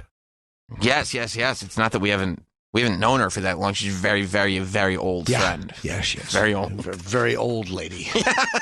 But she's still doing it. Is the thing. She's a legend and an inspiration, I think, to all of those around her.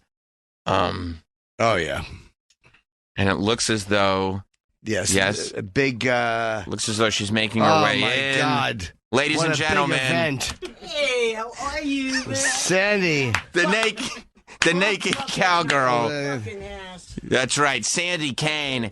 Hey, Sandy, how you doing? Let's exchange blood tests. Right. Hey. Sandy Kane, Times Square's The Naked Cowgirl. Yes. You've seen her on the Judge Jerry show. You've seen her in the Florida Project. I told Sean I was going to be on. You did? Yeah. What did he say? Did he get you back to you or no? Not this time. Great. Yeah. Great. Well, Put me in your next movie, bitch. Okay. Yeah.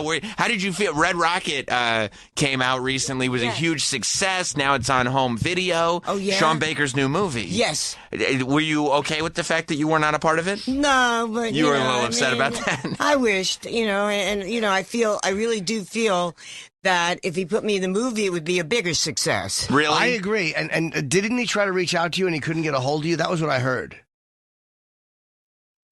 No. Oh, okay. I wish. No, I don't think so. He knows how to get a hold of you? Yeah. Yeah. That's why I texted him. I said, I'm going to be on Jim and Sam's show. We had a great show. And let's fuck. Let's exchange blood tests. Let's exchange blood tests, Wait, Sean Baker. you're saying you would fuck him for a part? I would fuck him without a part. Nice. No, you would fuck him for his part. You know what I'm saying? Hello. Hey, I love all you guys. You're all hot to me. So, Sandy, have you been doing stand-up or what have you been doing? I'm at the karaoke bar, Dalton's tomorrow night at 10. I have my own TV show that we filmed on Hollywood Boulevard. It's on Manhattan Neighborhood Network, Saturday night, 11 p.m. And what else did it do? What was the show you filmed for Manhattan? I just, because I filmed my show in Times Square, but so this year I filmed it in Hollywood Boulevard, which is the Times Square of the West Coast. I see. So we just interviewed people, and I left my clothes on. It was it's on Saturday night, and it's interesting how the West Coast is also fabulous, but we love New York. Fuck New York. Yeah. New York. We love New York, but there's also Hollywood, and the weather was great, 75 degrees. Oh, can't beat that. Yeah. Oh, Can't you were out beat there for that. how long? 2 months. Wow. During the winter? Man, I do fuck. Yeah. And then when I thank God I came back when I did.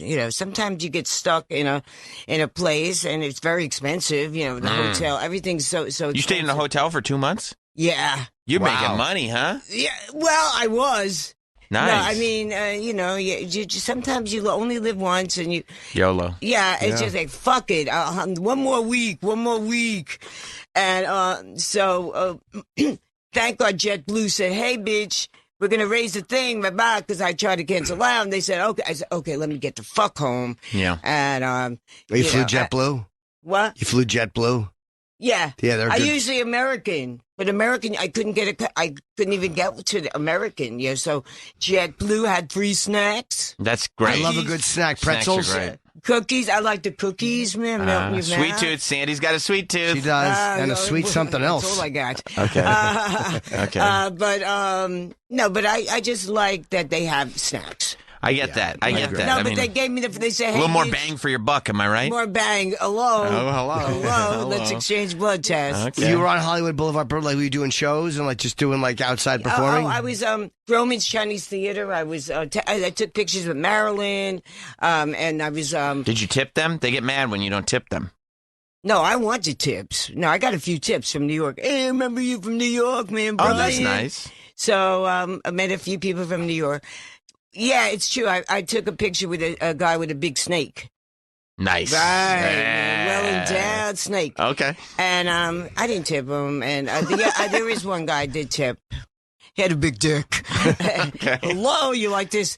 No, Right. no, I mean, I don't know if he had a big. He was just very personable, and sometimes you're not Jewish. You want, hey, here, take two. Only $2, but that's what I get in Times Square. So I don't think there's anything wrong with that. Two titties, I say 2 titties, $2. I thought of you, Sandy. I watched something on Netflix called I forget what it was called, but it was about Times Square in like the 70s and how bad it was, and there was a killer called like the Torso Murders. Oh, I watched that. What was that called? The series. It was a series. It was right? a series. Yeah. It was like 4 parts. It was about. It's good. These women were killed in a hotel, and they were found like it was like the torso murders, and this guy had been murdering girls, but they went into Times Square in the 70s, and how dangerous it was. I don't think it is. I think that Times Square is more dangerous now. You think so? I was 44th and 9th about a year or two ago.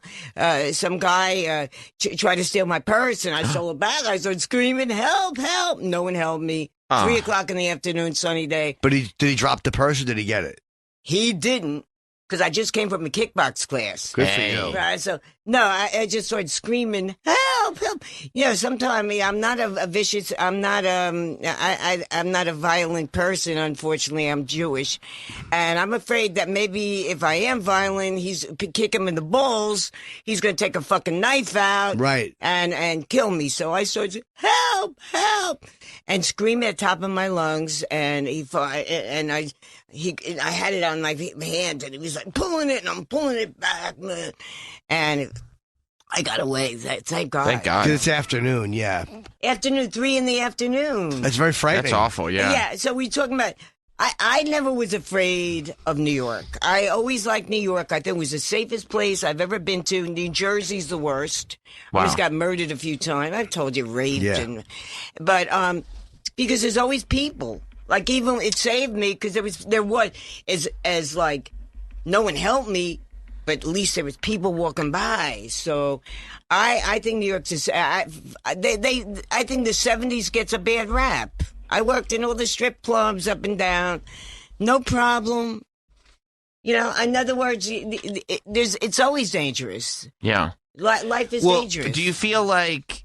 I'd love to ask you about what happened during the pandemic, but do you feel like New York is more dangerous now? I mean, you're a street performer in Times Square. You do the naked cowgirl routine. Yes. Do you feel like it's gotten more dangerous lately? No. Really? No, I mean, I just hate people's masks. I hate the mask. You're anti-mask? Yeah. Wow. Okay. Have you had COVID? Huh? Have you had COVID? No.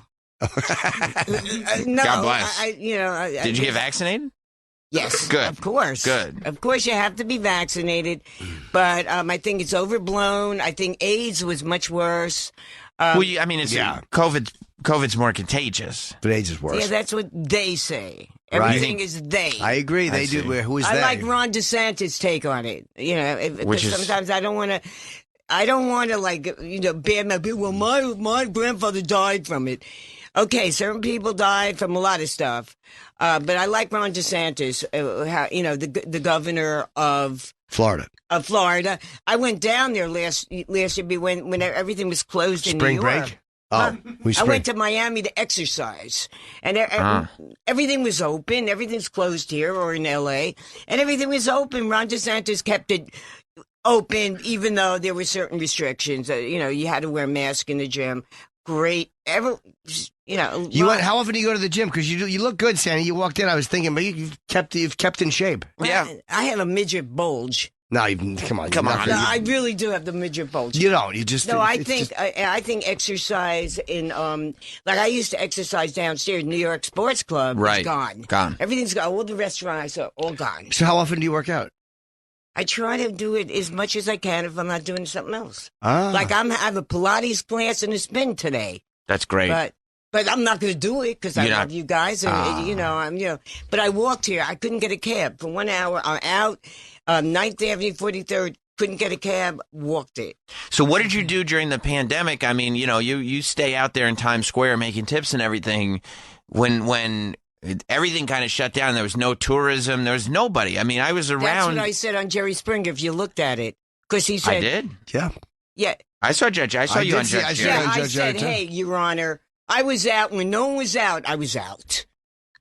Right. But were you making money?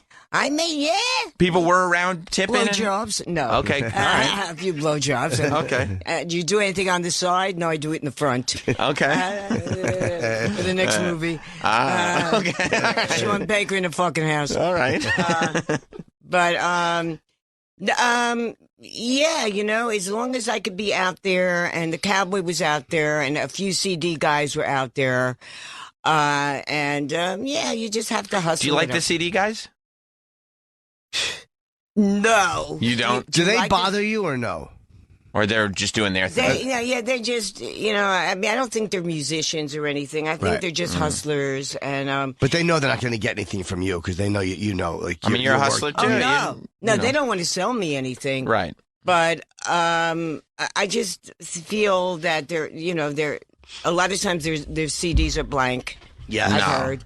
I mean, it's just like, who the fuck listens to CDs now? But That's a good point. they put the name down, Sam Rouse. To Sam, love jerk off. Okay. And now I'm Well, screwed. I it's got to pay for $20. it. But what if you don't want to buy it? What if you're like, sir, I don't have a CD player? Right. Well, they're good hustlers, man. And then if one gives it $20, they all come around and then they give them the CD. Take mine. No, take mine. And then they surround people, and they're so scared from Jersey or from Michigan, whatever the fuck they're from, that they're, okay, you leave us alone. Yeah. Now, you were on Judge Jerry a few months back. Yeah. They brought in Judge Jerry. Of course, Jerry Springer's doing his judge show now. Right. And they brought you and the Naked Cowboy on. Yeah. To finally, once and for all, settle this suit. The Naked Cowboy came in with his wife, who he says has the rights to the Naked Cowgirl. Yeah. You made your very sound argument that, he's got the rights to the Naked Cow boy. Yes. But you are the Naked Cow girl. Did Judge Jerry make you pay any repercussions or anything? No, he gave us $1,000. He did? Paid, yeah. Yeah. Paid us $1,000. To do the show? Yeah. Not bad money, huh? Yeah, I know. But who did he find in favor of you? Or, No. No, because he really Ah. can't throw anyone out of Times Square. But he has the franchisee. She's a legitimate franchise. Because you were trying to get his wife thrown out, right? Yeah. Yeah. But did you feel that as a jurist, he was fair?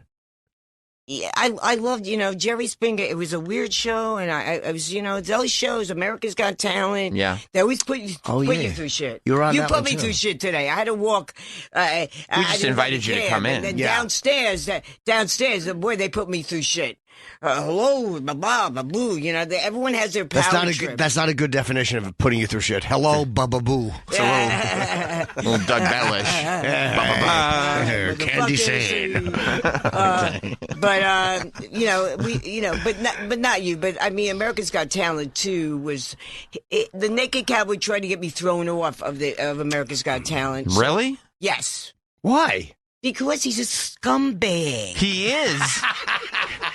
No, he is a fucking scumbag. And I told him by his fucking face. You were very combative, and I felt for you. I was watching the Judge Jerry thing, and it was like, I like, obviously we're Team Sandy Kane here. We've been Team Sandy Kane from the beginning.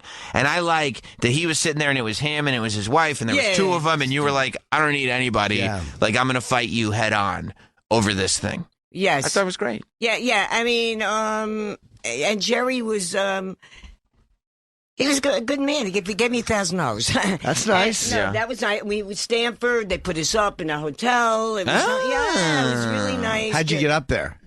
They picked us up in a limousine. And Did you go up together? No. You wouldn't get in a car with that scumbag, am I right? Well, he's a Dr. Jekyll, Mr. Hyde.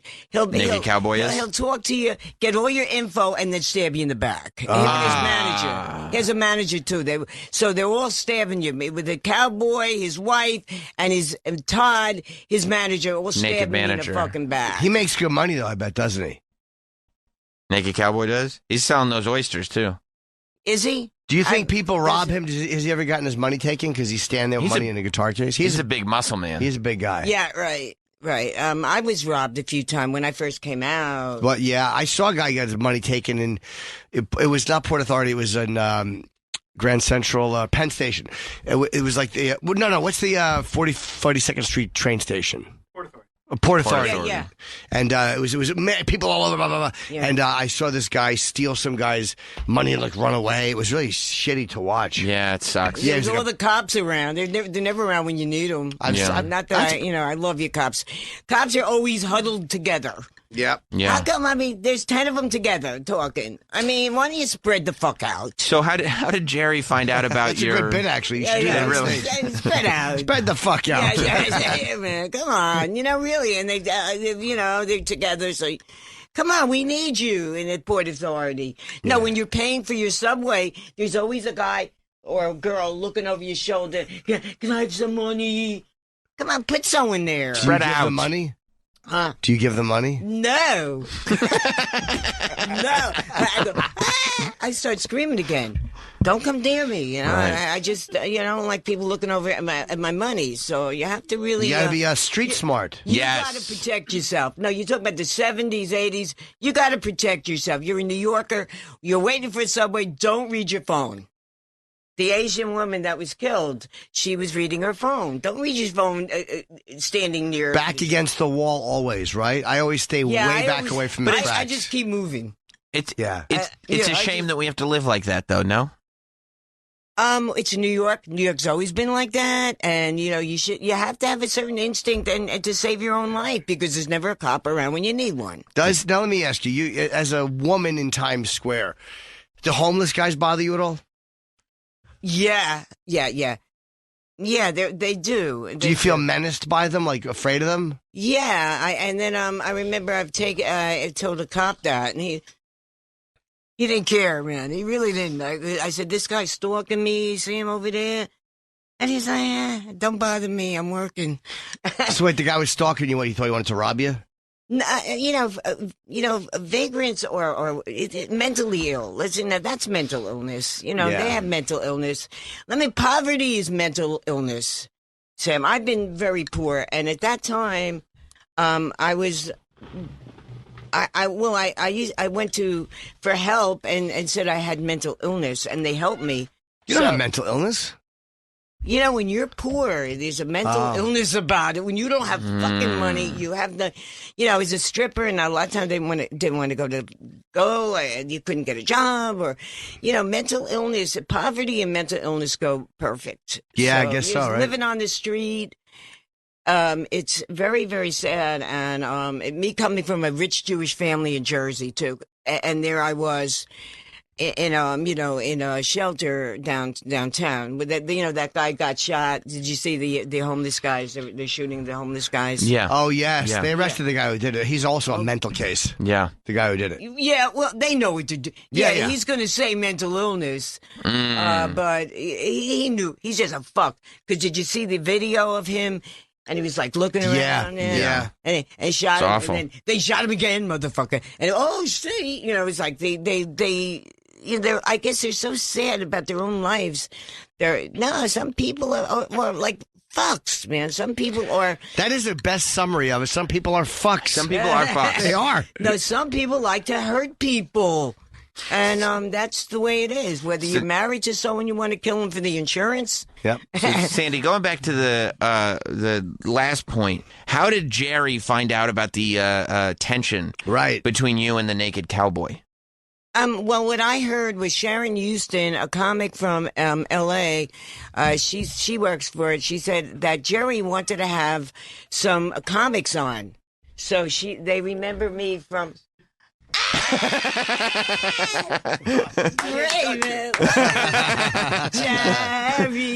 Jerry Springer, baby. Welcome. Wow, man. Oh, are you trying to sit here? Yeah, of course. No, sit down. Yeah. Wherever you want, Jerry. You can sit there, Jerry. Springer. Welcome. Jerry Springer is here. Judge Jerry. Thanks, guys. Has arrived. It's the ghost of Judge Jerry's past. Yes. Here on... yes. What a great show it was. It was a great show, She was singing your praises about how fair you were and how good you treated her. I remember. And his staff, Jerry, your staff loves you so much. Whether it's Ashley or Patrice or Sharon Houston, they love you. Well, that's well, I guess we ought to pay him, huh? Yeah. And that's what I said. I said, Very nice. I bet he pays them well. Yeah. That's because you pay me well. Yeah. And no, you did, and that was like. I'll have to speak to the accountant. Jerry, of course, you remember Sandy Kane from the case of the naked cowboy versus the naked cowgirl. Yes. Yeah, that you had to. Who had the right to be in Times Square? Yeah. I feel like at some point Judge Jerry took. No, you didn't have them on. Judge Jerry did take a turn into more kind of suiting towards the old Jerry Springer show, and that's when we found our friend Sandy Kane involved. It probably was inevitable that those were the cases that would find me. Yeah. They find you now, right? They kind of follow you. Yeah, I mean, they're suits that are filed, so. Yeah. You know, they are. Yeah. Yeah, you filed it, didn't you? No. The other party. The other guy. You didn't file it. No, the other party filed it. Yeah. Yeah. The Naked Cowboy filed a suit? Yeah, I mean, at some point. You wouldn't be there. That's why you were in court. Yeah, that's why you were in court. Yeah. No, but I thought it was all made up. Like, no. Oh, no. Oh, good. I have a new lawsuit. Now, Jerry, let me ask you: Are you a lawyer? Did you go? You did go to law school, right? I graduated Northwestern. And when you, what kind of law did you want to do? Did you want to be a prosecutor? Well, defendant? I did. I was not a prosecutor. I was a defense attorney. You are. Yeah, I practiced for a while. Oh, okay. Yeah. I wanted to be a lawyer when I was in high school, but then I wound up not doing it. Yeah. What, high school? That or law. Yeah. Yeah. That was why they said you needed to graduate high school. Yeah. Were you like an in-court litigator? Yeah. Were you good I at was it? a trial attorney. I'm sure he was. It's all about talking. Yeah, I can talk. Yeah. Hey, Jersey. I can talk like, hey, how you doing? I'm from Jersey. Hey. Yeah. Don't fuck I grew with up me. in New York. Yeah. Yeah, in Queens. Yeah. Do you remember we were talking about Times Square? Sam and I watched that special about the torso killer in Times Square. Do you remember that? It was in the 70s when there was a guy killing girls in Times Square. Off the top of my head, I don't. I mean, this morning when I got up, I said, I wonder whatever happened to that guy. No, Netflix just did a torso fucking killer. It was a Netflix documentary. I'd never heard of him before, and they just did a 5-part series about the 70s in Times Square. And it's what do you think? The 70s, I was already in Cincinnati. Oh, you are? Okay. Yeah. So when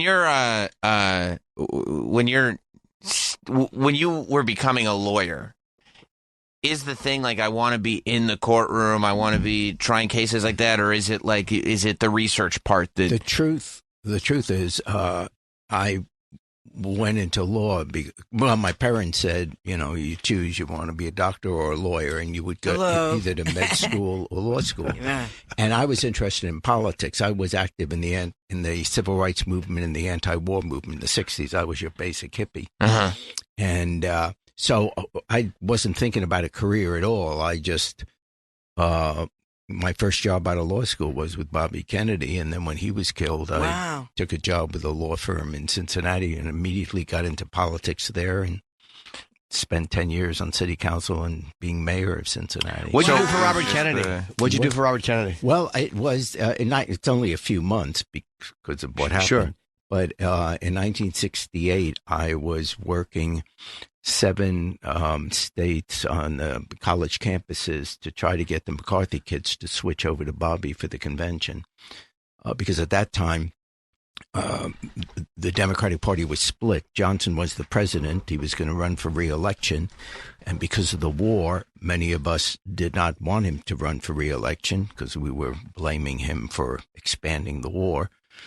And Gene McCarthy, the senator from Minnesota, was the first one to get into the race.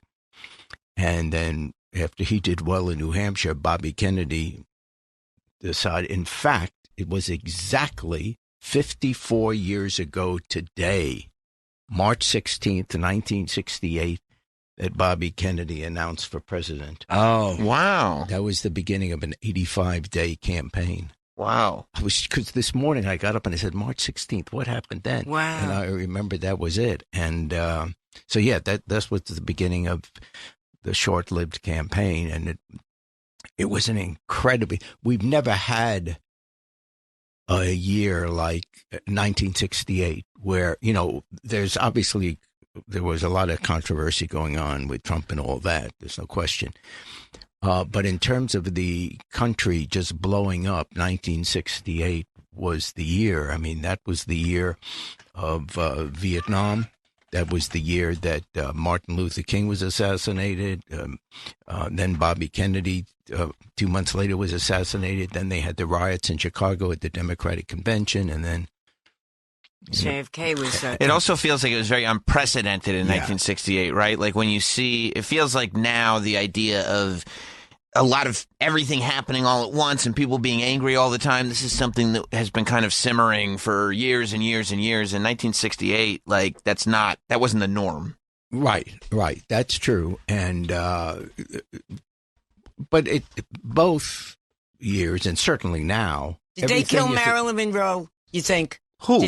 Because they were supposed to be Bobby Kennedy, Peter Law. Were you involved in that? I wasn't there. Yes. I wasn't there. But you have I said, Marilyn, I can't see you tonight. What? That's a fair. Wait, what do you think, Sandy? What do you think? No, I think it's an interesting case because it keeps coming back, man. And I love Marilyn Monroe, and Sure, I'm it's wondering obvious. because she was fucking Bobby and John, and she was going to expose them that she had sex with them and ruin the campaign that you're talking about. I love the idea that Jerry works for them for like as a kid for like a couple of months, and they're like, "We got to tell you something first. We had her. The reason she's gone. You know what we did, right?" No. Did you get to meet Bobby Kennedy? Yeah. Oh, that's great. Yeah. What was he like? He was wonderful. Yeah. He was, other than my dad, he was the biggest political influence on my life in terms of what my politics are, etc. Do you think there still are politicians like that, in the sense that, like, are there people now that you think people could be inspired by, or has it become such a sort of sure circus? There are, but it's so different today. In other words, strangely enough, one of the people who I disagree with on virtually every issue that ever came up, but I certainly admire her courage and her integrity, Liz Cheney. But you don't find many people like that are literally willing anymore to put country before their party. And so here she has literally destroyed, at least temporarily, her political career by going against Trump, which was the appropriate thing to do. Mm-hmm. And she's paying a price for it because, the party's kicking her out, basically. Didn't Tulsi Gabbard do that too? Kind of like not exactly what the Democrats wanted her to do. Like on the other end of the spectrum. Yeah, but it also matters what you're standing up for. And in 1968, that was done. Here you had Lyndon Johnson, who was the Democratic, our president, and who won in a landslide in 1964. And he was our president. And here we were, which was unheard of at the time, standing up to try and defeat him in the primaries for his reelection.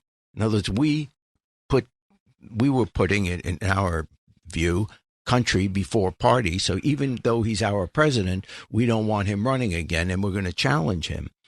And that's basically what Liz Cheney's doing, that, this is America. You can't have, she's basically saying you can't have someone like Trump as your president. You want to go out. What about Kathy, the governor of New York? Do you like her? Do you think she's doing a good job? Well, from a distance, because I'm not living here now.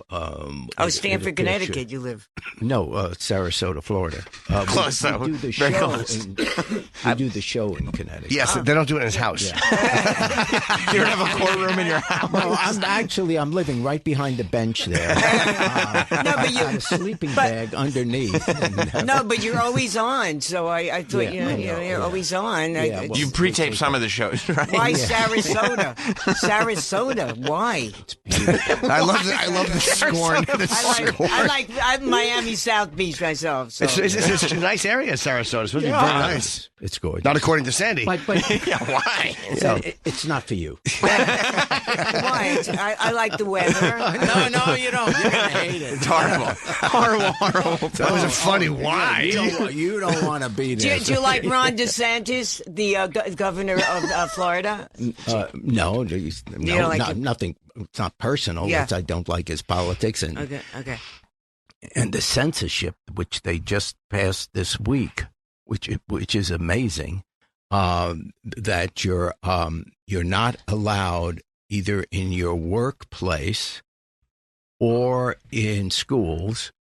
You're not allowed to talk about racism, white supremacy, and prejudice, and that you're not That's allowed. a good idea, though. No, I mean,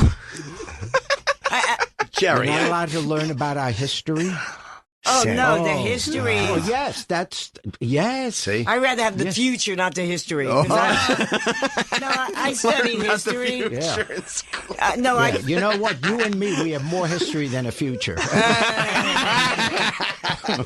Yeah, it's a good one, Sandy. You got to give it to Jerry on that one. Smart man. 2 points for Jerry. Making more money than me. That's- all you guys are. Yeah, So. Sarasota. What the fuck, Jerry? No, why Sarasota? Jerry, do you think sometimes to yourself, right, like you have all these great ideas and like this is what inspires you, clearly. This is what gets your brains going. You like this. And this is the life, this is the world that you wanted to get into.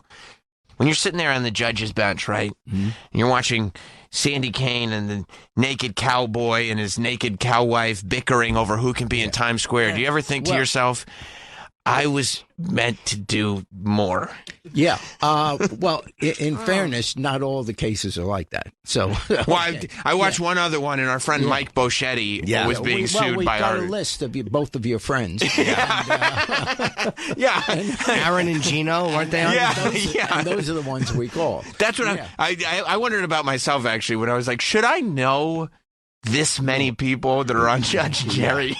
No, actually. No, you I've went for always comics. That's what Sharon said. Yeah. That Jerry wants comics on the show to you make it more fun. Interesting. Yeah. Interesting cases. Yeah, Yes. I've always kept my career separate from my politics. Yeah, clearly. Because you ruin both if you try to mix it. In other words, for 27 years doing the Crazy Show,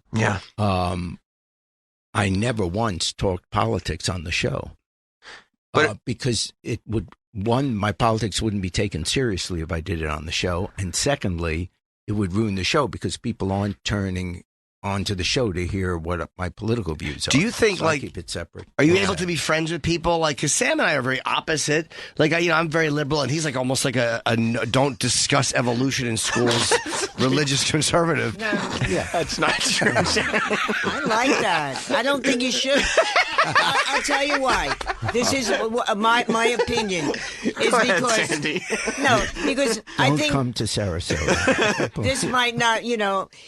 I think that a lot of times, if there's a gay teacher, that sometimes they try to make people gay, and no, gays are like Pretty that. well thought That's out. how. Not that I don't like gays. I love gay people.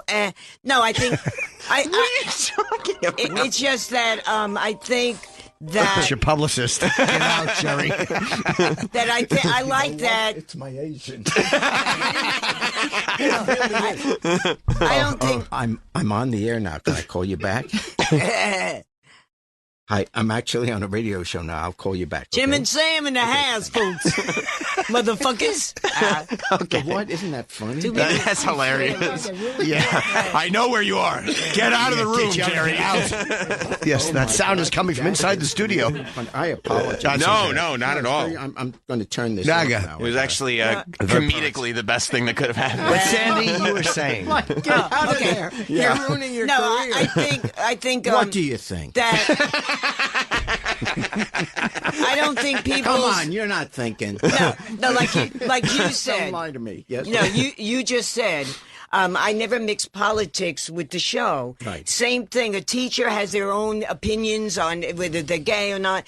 Don't talk to the kids about it. Just be a teacher. Teach whatever What should you're they teaching. teach? Yep. Whatever the fuck they're teaching. Yeah. But That's what part of an education is to not just teach how to add and how to subtract. Part of an education is to get a young person ready for the world that they're going into. So what you learn, for example, the reason we had integration in the first place is you're going to live in a multicultural world. That is reality. America is a multicultural nation. You have to learn, and it's what our Declaration of Independence is about. All men are created equal, etc. The Statue of Liberty, give me you're tired, you're hungry, you're poor. So we have to learn, and our children have to learn, and that's how we raise them, to never judge someone by what they are. You only judge people based on what they do.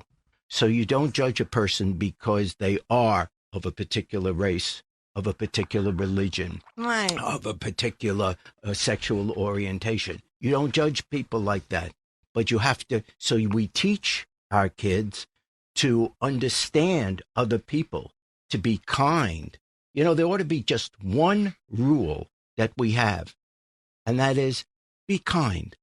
And if you were Where have I kind, heard we that wouldn't before? pass the laws. We wouldn't pass the laws we have. You imagine if legislators, when they pass legislation, they have to, at the bottom, answer the question, what you just passed, is that kind?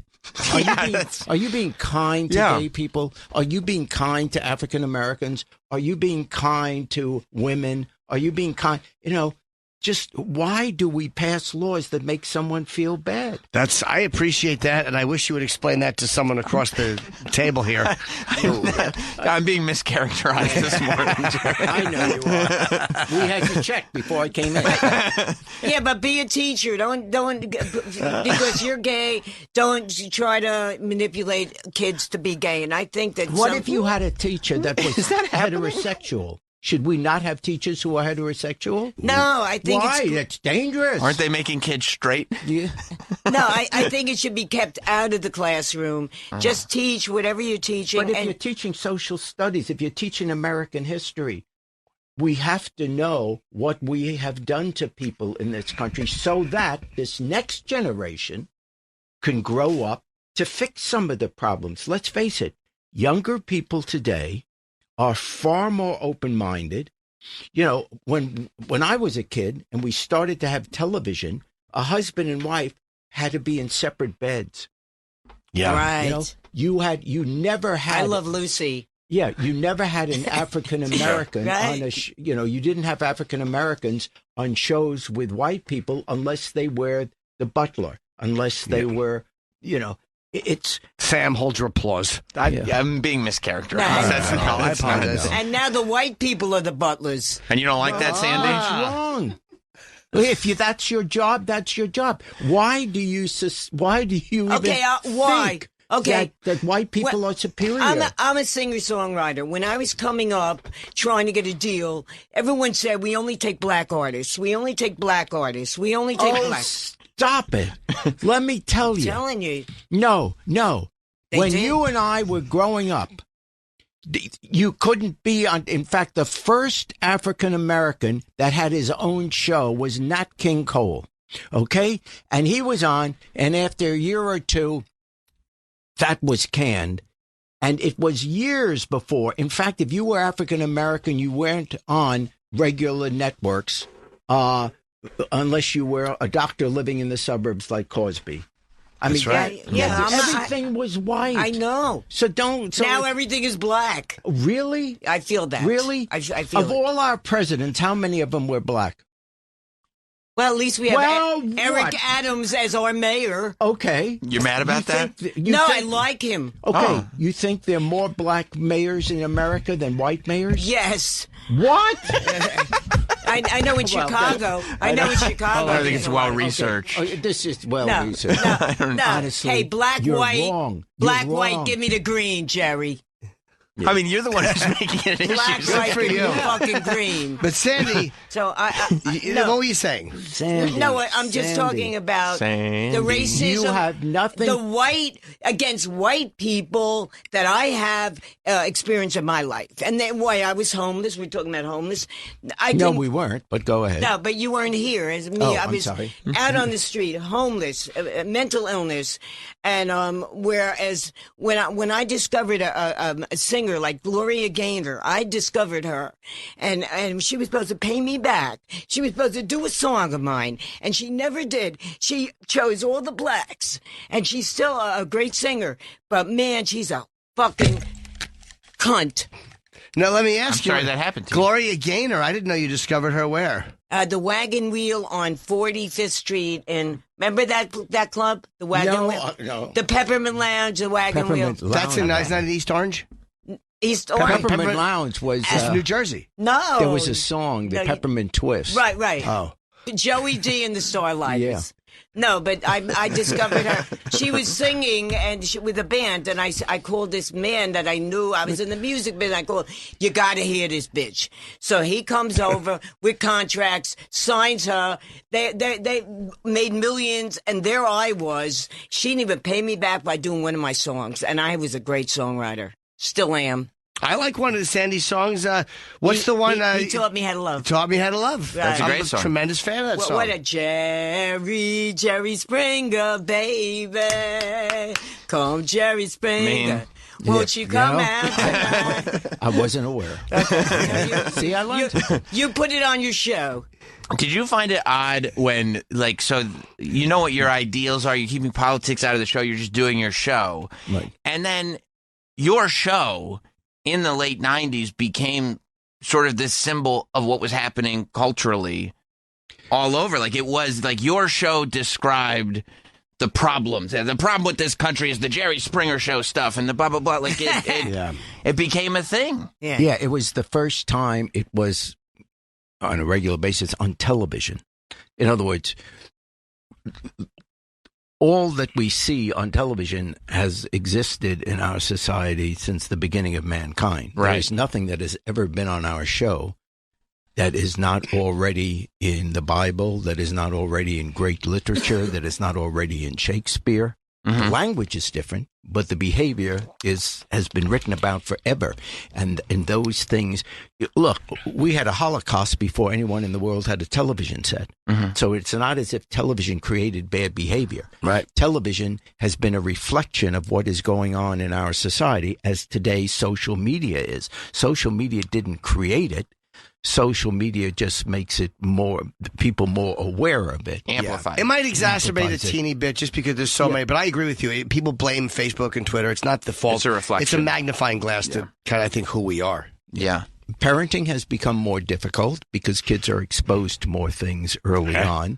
And, sure, you kind of got to step in there when you can. And do you think that, I think also because there's so many devices and things like that it becomes easier for parents to not step in, right? Sure, I have to, my grandson is light years ahead of me in working anything of technology. Yeah. Right. So, I know inside he's laughing as I'm trying to work something out. Honey, what are you looking at? Yeah. And, but he's a great kid. How old is he? 13 going on 20. Yeah. So, is Judge Jerry done after this season? Is this it? Yes. For Judge Jerry? I'm pretty sure, yes. Why? Yeah, it is. It's such a hit. Well, first of all, I'm 78. Right. You ready for a break? Yeah. You thought you were ready for a break, and then you did Judge Jerry. Or maybe you need a new show. So, if something else maybe comes along, but I'm not, it's like... You're like the Tom Brady of television. Yeah. You're the GOAT of talk show hosts. Yeah, then you retire, and then a month later. I have received a call from the Giants. Well, I think you're sick of that cesspool, Sarasota. I mean, why would you live in that terrible place? Why don't you have a radio show on Sirius? Well, you got a podcast. Oh, yeah. You're still going to do the podcast? I could be, I do the podcast. Yeah, and you'll still do that. Yeah. Does the idea of retiring bug you, like just not doing anything? Does that drive you crazy? Well, I've only kind of come to grips with that in the last week or so. Really? So I think I'll be okay. Well, I know I love, being with my family, my grandson, go to all his baseball games and that, and I'm sure mornings like this, my focus. Mornings like this probably remind you of how much you love being around your family more than most. Certain things you won't miss. How I got to get back to Sarasota. No, but I'm sure I've been in front of a camera for 40 years on television and then 10 years in politics, which put me in front of the camera. So 50 years I've been a public person. And so I'm a little bit scared, to be honest. To not be a public person. Yeah. Yeah. Will I need you, Jerry. Will I be able to handle it? No, come on. But Get another part of a me new says, idea. I get tired. Yeah. Right. In the afternoon, I like a nap. Yeah. And it's hard to do it with a lot of these jobs. And you said you're just considering it in the last week. Is it because then they said that you're not going to do any more of them? Is it just something you're seriously thinking of? No, it's the conversation has been going on for almost a year. Isn't it true you bumped Judge Judy because she isn't on anymore? No, I didn't, but she was the best there ever was at this genre. Oh, yeah. There's no question. She makes a lot of money, too, doesn't she? Now our she's personalities on are, she's great. But our personalities are different. She's a disciplinarian. Right. Yeah. And I'm more the grandfatherly guy that says, come on. Yeah. If you promise not to do it again, here's some chocolate. Yeah.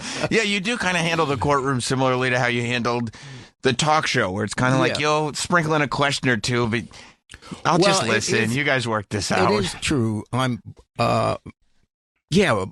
My personality isn't anything like my show. In fact, I don't even, I know it sounds stupid, but I don't curse, and I don't drink, and I don't do drugs. Wow. How do you get through your shows? What else is there? I'm thinking about that. Yeah. But it's like it was so contrary to the image that I couldn't even talk about it, doing the show, that I don't do that because I'd lose everybody. But that's just I used to do drugs in the 90s. Now I do them in any temperature. Wait, someone got a pen? Become a stand-up.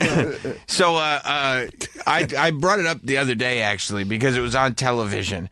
How do you feel, because I'm sure you're scrolling through the channels or whatever, and you look at that TV guide and you see the film Ringmaster is on TV, because it just popped up the other day and I turned it on. Great. That's because I'm still getting checks. Are you? Yeah. That's fantastic. Do you like that movie? That was fun. Oh, it was great fun making it. It yeah, really I'm was. sure. And it was, 25 years ago we made it. Do you remember America's Got Talent? You came down from a rope? Yeah. Yeah. Yeah, I enjoyed hosting that show. America's Got Talent? I really did, yeah. How long did you host that for? 2 years. Oh, I didn't mind. There's the beginning of it, right? Yeah. Regis Philbin did the first year. Right. And I did the next two. And then I did the musical Chicago in England and on Broadway. Wow. And wait, what did you do in the musical Chicago? I was Billy Flynn. I don't know anything about that musical. Did you sing? I sang, I danced. I was the lead male character in it. Oh, wow. The Richard Gere part in the movie, yes, right? That's it. Yeah. That's it. So you're a good singer? No. just lucky. No, lucky. But when I sing, people really get involved because they have to guess where the notes were supposed to have been. But it was just B flat. But you really were singing on a stage for how long did you do that for? Totally about 5 months. Is that an exhausting job, yes. or is it one of those things that was once the scariest thing I ever did in show business? So it never gets to the point where you're like, okay, this is honestly, I was never, just because I've done it my whole life, I'm never nervous going in front of a mic or going on camera talking to people, public. That comes, after 40, 50 years, it comes naturally. But in every role I've had, I've always been myself. Right. I'm Jerry Springer. In other words, what you see on television really is me. Mm-hmm. Even the crazy show, you never saw me being crazy. Right. I'm never involved in a fight. I don't curse. I'm wearing a suit. It's. But now I'm playing Billy Flynn, and I have to be this other character.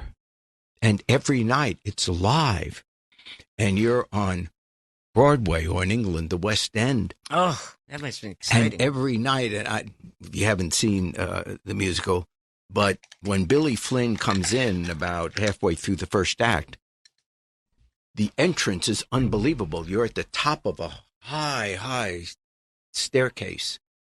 The stage goes black. There's a spotlight. And here he is, the drum roll. And they're going, Billy, Billy. And it builds and boom.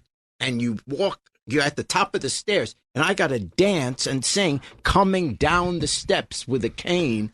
And the spotlight is blinding you.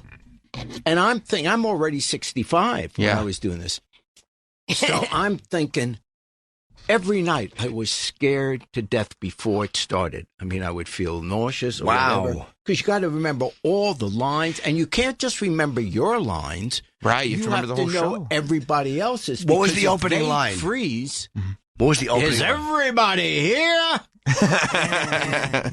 Did you like that feeling? Like, did you like the butterflies and the nerves, and like, did it make you feel alive, or did you hate it?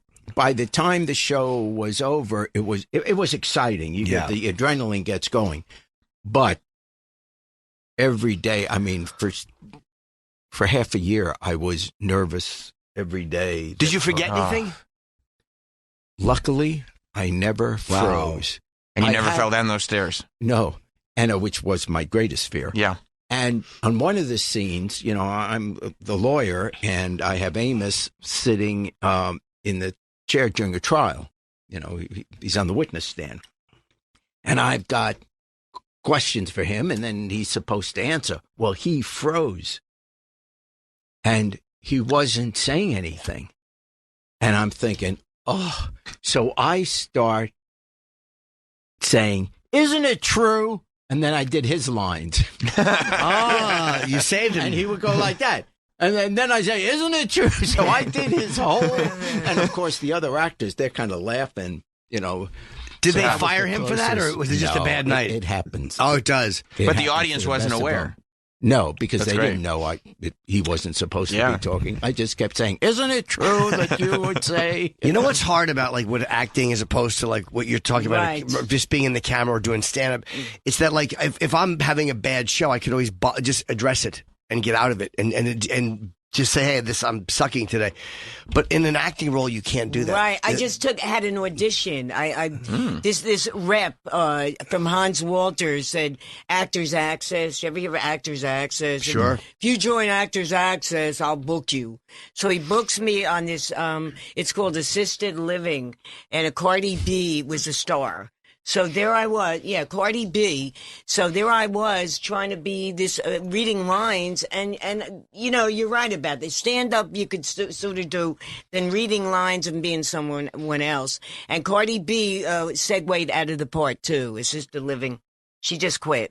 What do you mean she quit? She was supposed to be the star of it, and she just, you know, didn't want to do it anymore. No. Yeah. So I'm glad I didn't get the part. Because you were there for Cardi B? Yeah, because then I would be like, oh, man, I got a part, man. And then it was taken away. So I'm glad I didn't get it.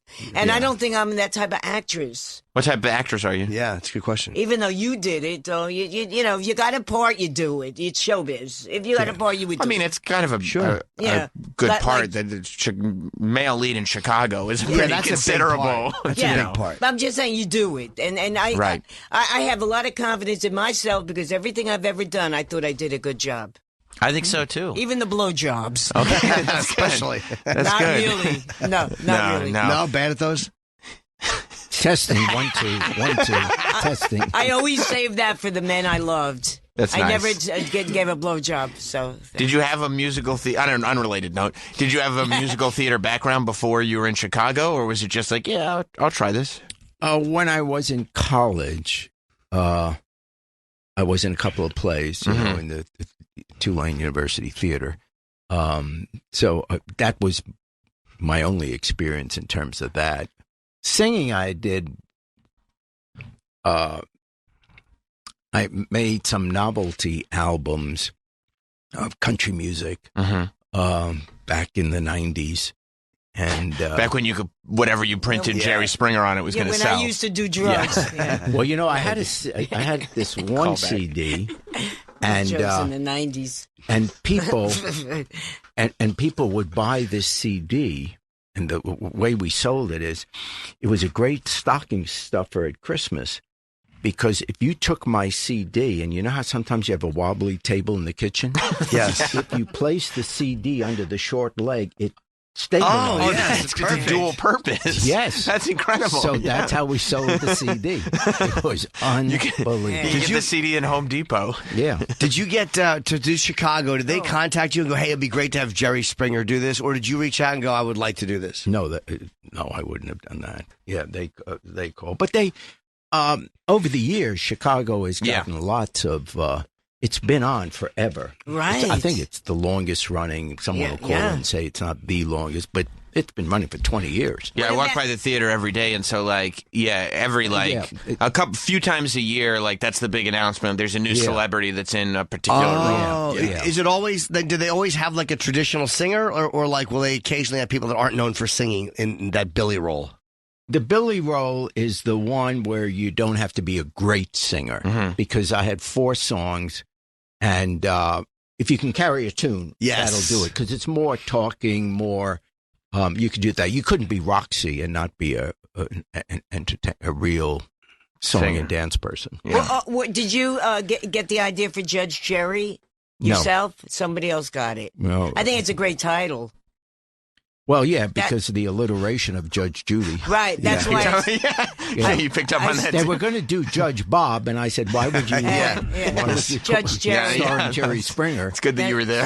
Because just when you were on, she was off, so I figured that they... Oh, no, actually, for 1 or 2 of the 3 years she's been on, she's off now. But now she's on IMDb. She has her own show on IMDb. Yeah. Do you know her? Yes. Yeah. Yeah, she's lovely. Our personalities, as I said, are different, which is fine, but she's a lovely person. Yeah, I mean, there's not too many people who have survived and prospered for as many years in the syndicated daytime world as you two. Right? You're the... That's probably true. You're the champion number of years. Yeah. And I apologize. I wasn't the culture. You look at Ricky Lake or Sally Jesse Raphael or other people who had great peaks. Yeah. But you survived so much. So many came and went. Right. Yeah, Ricky Lake. Whatever happened? Yeah, they were all good. Where did they go? Where did you go from showbiz? Well, Ricky Lake is still doing stuff, Yeah, oh, yeah? Sure, yeah, and Sarasota. I'll move to Sarasota. Hey, is it true Anthony Cumia moved to South Carolina? Not yet, no. Oh, I thought he moved. South Carolina. Wow. What's the funnest thing? When you look at all the stuff you did in show business, what do you look at, or what, even if it's an era of the Springer Show, or what is it that you look at and go man, this was the period of time where it was an absolute blast? Well, in terms of the Jerry Springer Show, I would say the mid and late 90s. That peak. I mean, that's when we passed Oprah. That's when the show went off. You passed Oprah? It's amazing. That's great. Yeah. Do you pay attention to ratings and stuff, or have you ever? When I was doing the show, you were paying attention to the ratings. Yeah, because it's your business. And, and that.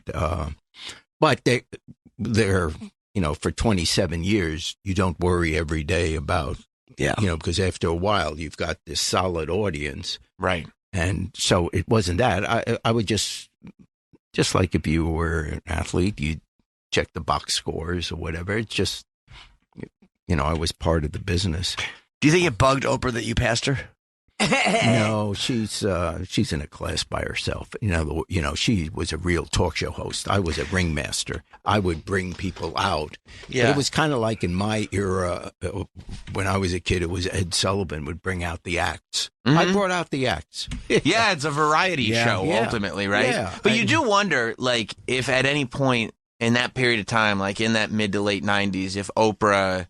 She wasn't doing the ringmaster thing. She was doing a straight talk show. Yeah. And we know Oprah now as Oprah now, but you have to wonder if at any point she was like, oh, do I need to switch things up? Am I going to be able to maintain doing it my way? Well, I think she went in the opposite, because I think when she started, it was a little crazier. I mean, never fights. But, right, but a little wilder. Wilder topics. And then after a while, she became, not a minister, but a counselor and, the Oprah. And that just exploded. And the reason we did well is because we were so different. It was like counter programming. Right. There was, for 10 years, no show like ours. Did you mean to be crazy? Did you mean to be that? Because you're so different than that, really. No, and all of a sudden, all these crazy people. I only made one decision, and it was about 3 or 4 years into the show. there were 20 talk shows on at the time, about 92, 93. In 1993, during those years, there were about 20 of us, and everyone was trying to be like Oprah, appealing to the demographic, which at that time was referred to as middle-aged housewives. And then along came Ricki Lake, and she really had the first talk show that went after the kids. And when I say kids, I mean high school and college age. And I remember walking down Michigan Avenue. Richard Dominic was our executive producer, and he and I, during lunch, were walking down Michigan Avenue, and I said, why are we trying to be 1 out of 20 shows competing with Oprah? Why don't we go after Ricky's audience, young people, and then it'll just be 1 out of 2, and we'll get a much larger piece of the pie. Even if you split it, you get half that audience. Yes. Yeah. So literally the next day we decided from then on, only young people on the show. Young guests, young people in the audience, young subject matter. Well, as you know, young people are much more open about their lifestyles, much crazier, much wilder. We've all been 20. And so the show started to go crazy. Not every day, but every once in a while. Then Universal bought us. And when Universal bought us, they said, from now on, you can only do crazy. And that, in other words, if you called us with a warm, uplifting story, we were required to send you to another show. Wow. And the producers were given a list of the other shows based on subject matter, who they'd refer them. So like Universal owned all the shows and said, that's a story for this show. Well, no, just that we're not going to do it. They didn't own all of the shows. What was one that you wanted to do that you knew you couldn't? There had to be one where you're like, fuck, I wish we could tackle that. No, I never had anything to do with the subject matter or the guests, choosing them. I wasn't allowed to know what the show was about. So I would carry a card around, which you saw me walking in front of the audience with my card, but all that's on that card are the names of the guests because I haven't met them. And my job was each time to ask, what's going on? And they would, which every segment, if you notice, would always start with me introducing the guests and saying, so what's going on? And they would start telling me their stories. And then I would ask questions that you would ask sitting at home watching and then try to make some jokes. So, because if I knew ahead of time what their stories were, then the whole thing would look fake. Yeah. Because I would have to fake my reaction. I would have to fake a surprise. But this way, I knew it would be crazy. But I really was surprised with their story, and it made it a much more authentic show. It's like an improv exercise almost. Like you just got to kind of see where it goes. Yeah. Were there any stories that, like, when they started to unfold in front of your eyes, that you were like, I gotta leave. I don't want to be any part of this. Well, the funniest show, and I've talked about this quite a bit, was the funniest, but the weirdest was the guy who married his horse. Right. Yeah. Right. But what made that show even funnier for me was because I don't know what the show's about. The show started with this 45-year-old man or whatever sitting in a single chair on stage, and I'd say, welcome to Bob. Bob, what's going on? And he says, well, I'm having trouble with the neighbors. I said, why? He says, well, they don't like my wife. Well, what's wrong with your wife? Nothing. She's quiet. She keeps to herself. Well, this is boring. This is going nowhere. So I look at the card and I see the next guest, this Pixel. So I said, let's meet your wife. Here's Pixel. And out comes this horse. Now, everyone screams, of course, in the audience. It goes, whoa.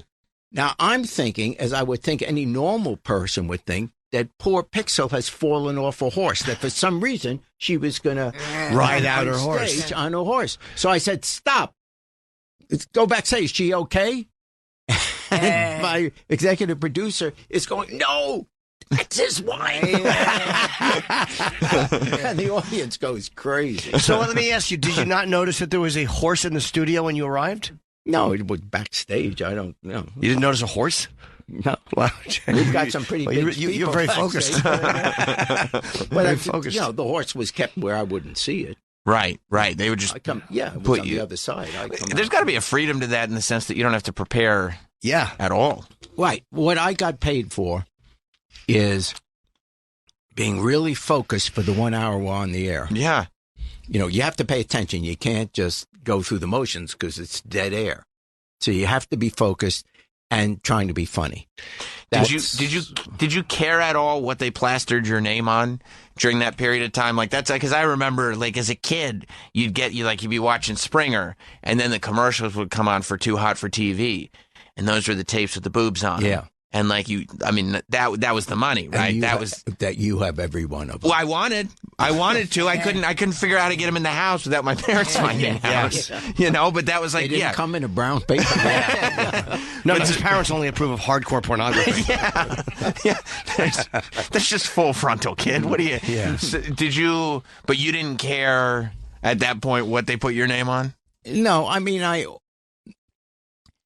always knew that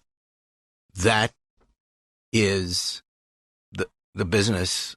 Mm-hmm. That, in other words, it's Jerry Springer on television. It's not actually. Yeah, it's me in terms of how I'm behaving, but I always kept it separate from me. In other words, people have always been very nice, and they're always chanting Jerry, which Jerry, yeah. Jerry Springer, baby, right?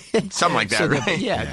And they're always very nice, but I don't go home at night saying, "Gosh, they really love me." Right? They love the show, and I appreciate that. I'm very appreciative of it. But the fact is, as long as the people in your life love you, that's the security you need. And I think part of it is I was already an adult when I started the show. I wasn't a kid that all of a sudden is famous, and how do you handle it? I've already lived a life, and so everything is in perspective. You realize it's only television. It's not, it doesn't define you. So I never felt defined by it. I know who I am, and hopefully a nice person. But were there any episodes that you had a hard time walking off? Like, was there any one that happened that you're like, oh, that was rough? There was one show where my family, on a more serious note, I guess, was exterminated in the concentration camps of Nazi Germany. And we had a neo-Nazi on the show. And he started calling me as he was up there. He kept calling me, "You Jew bastard." And if I had your mom, I would have thrown into the trunk of a car and made a lampshade out of her or whatever. And so somebody says that about your mom, and I kind of lost it. So I went up on stage and I was putting my finger near his face and said, "You shut up," and whatever. So I was unprofessional there. But all of a sudden he stood up, and he's 6'4", 6'6". Mm-hmm. And I'm thinking as he's standing up, this wasn't real bright. But the security ran up on stage, of course, threw him down to the ground, and then once he's down on the ground, I'm going, come on. Good for you. Yeah. That's how you know the show is like nuts, when head of security can get his own talk show based on the show. Well, look, guys, Judge Jerry Season 3 is syndicated all over the place. You can go to judgejerry.com, jerryspringer.com, find out where it's playing in your area. Here in New York City, it's on every day at 11 and 11:30 a.m. on Pix Channel 11. And you never know when somebody like Sandy Kane is going to pop up, so it's worth watching. Right. Sing again, Sandy. Jerry, everybody. Jerry Springer, baby. Come, Jerry Springer, in my hairy pussy tonight. That's the original lyrics. I didn't do it on your show, but come, Jerry. All right. Won't you come out? Testing 1 2 1 2. We're going to take a quick break and come right back. We'll be right back. Stay there. It's Jim Norton and Sam Roberts. Back after this. We're back with Jim Norton and Sam Roberts.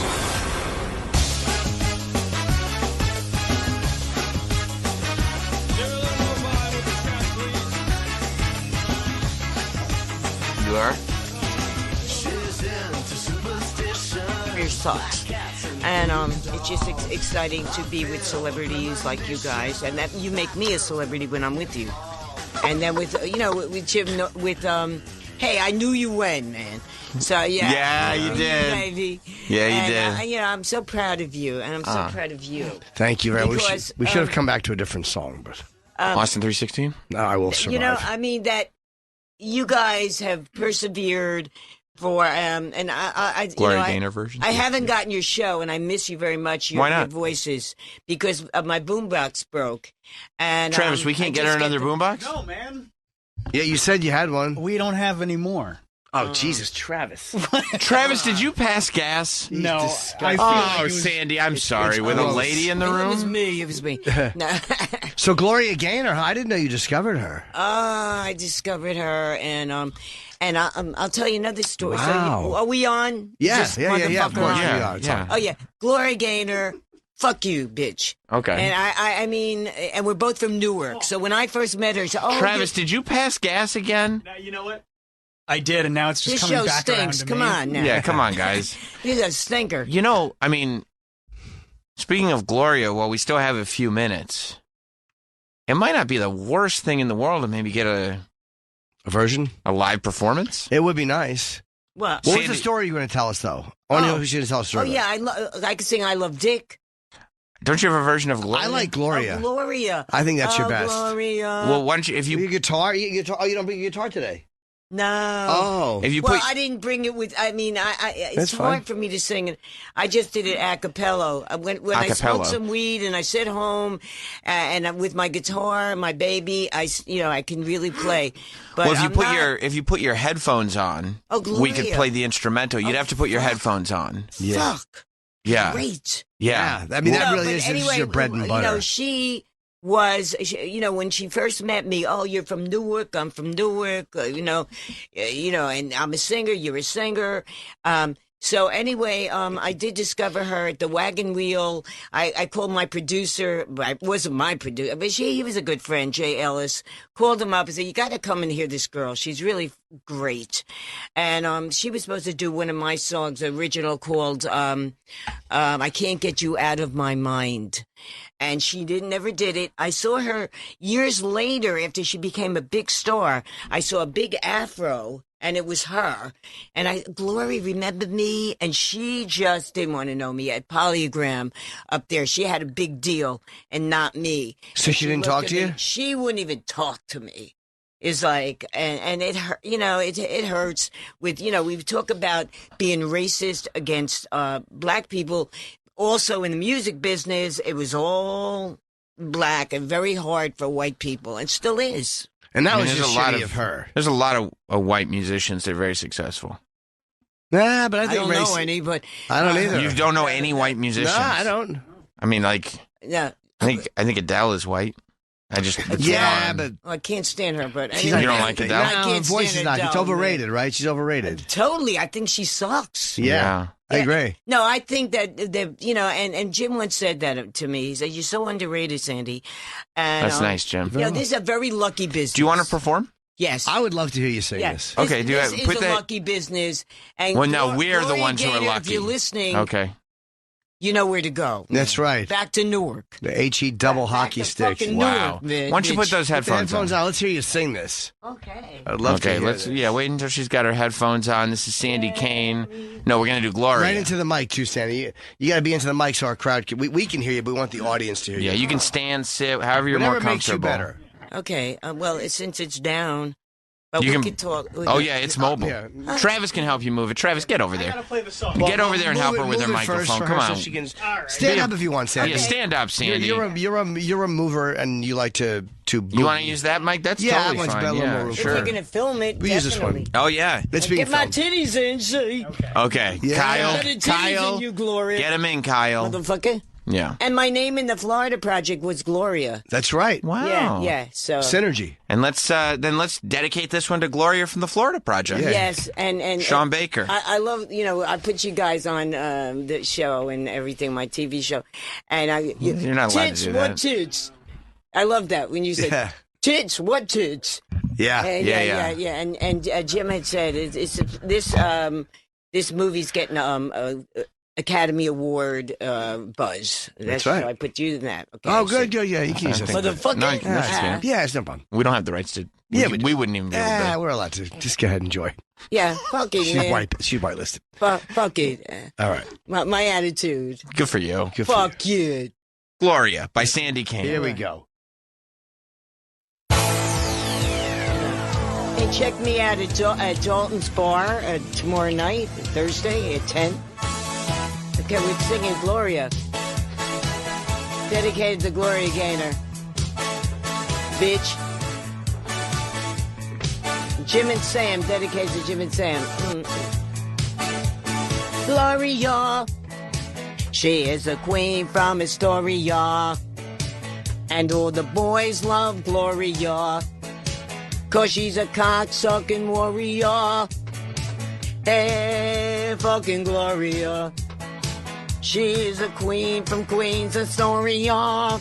And all the guys love Gloria. 'Cause she's a cocksucking fucking warrior. She charges $20 for every penis that she sucks.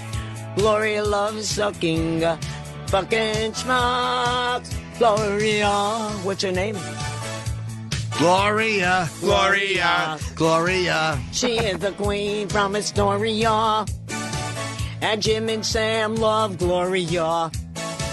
'Cause she's a cocksucking warrior. Yeah, fucking Gloria. She has them waiting in line. $20 for a blowjob. That's a good buy. Good buy. Gloria. She is the queen from Queens Astoria. And all the gay guys love Gloria. 'Cause she's a cocksucking warrior. Oh, she is a chick with a dick. She'll give your asshole a lick. She's sweeter than ice fucking cream on a stick. What's her name? Gloria. Gloria. Gloria. She is a queen from Astoria. I just saw Gloria on 42nd Street. She had Sandy. I'm nauseous. I gave a blowjob to a 90-year-old Jewish guy. I said, gross. She said, no, Springer. Weinstein. Jerry Springer got a blowjob on 42nd Street. Yeah. He's a cocksucking warrior. Gloria. She is a cocksucking warrior. She gives blowjobs and hand jobs on 42nd Street and in Queens Astoria. She is a chick with a dick. She'll give you fucking balls and your asshole a lick. She is sweeter than ice cream on a stick. Stick. Dick. Gloria, I love Dick. She's a queen from sweeter than ice cream on a stick. I love Dick, ooh. And so does Gloria, the queen from Astoria. She has them waiting in line. $20 for a blowjob. That's a good buy. Good buy. See ya. Yeah, Sandy Kane. Very long. That was incredible. Extended version. Hey, Yeah. It's Well, it was wonderful. Very good. Very good. I did it last week at the club. You know, I'll the bet. Daltons. She was like, "Wow, what a square woman!" She just hello. Couldn't handle it, huh? They can't handle it. Well, where can they see you, Sandy Kane? Where can the folks go out to see you? Well, on Friday, I think it's going to be 73 degrees, so I might go out and go a little naked on 40 on right Times Square. Yeah, right around the Hard Cock Cafe. I call it the Hard Cock. That's very funny. Okay. Yeah. All right, man. You're sick of fucking cock, dick. And I just want to say thank you, Jim and Sam. It's the best show on television. They're better than ever. Yep. Thank you. And we've all survived this pandemic. That's right. And we're still surviving it. But thank you, Jim and Sam, for having me on and singing my song, and thank you. You're a lot nicer than Gloria Gaynor was to me.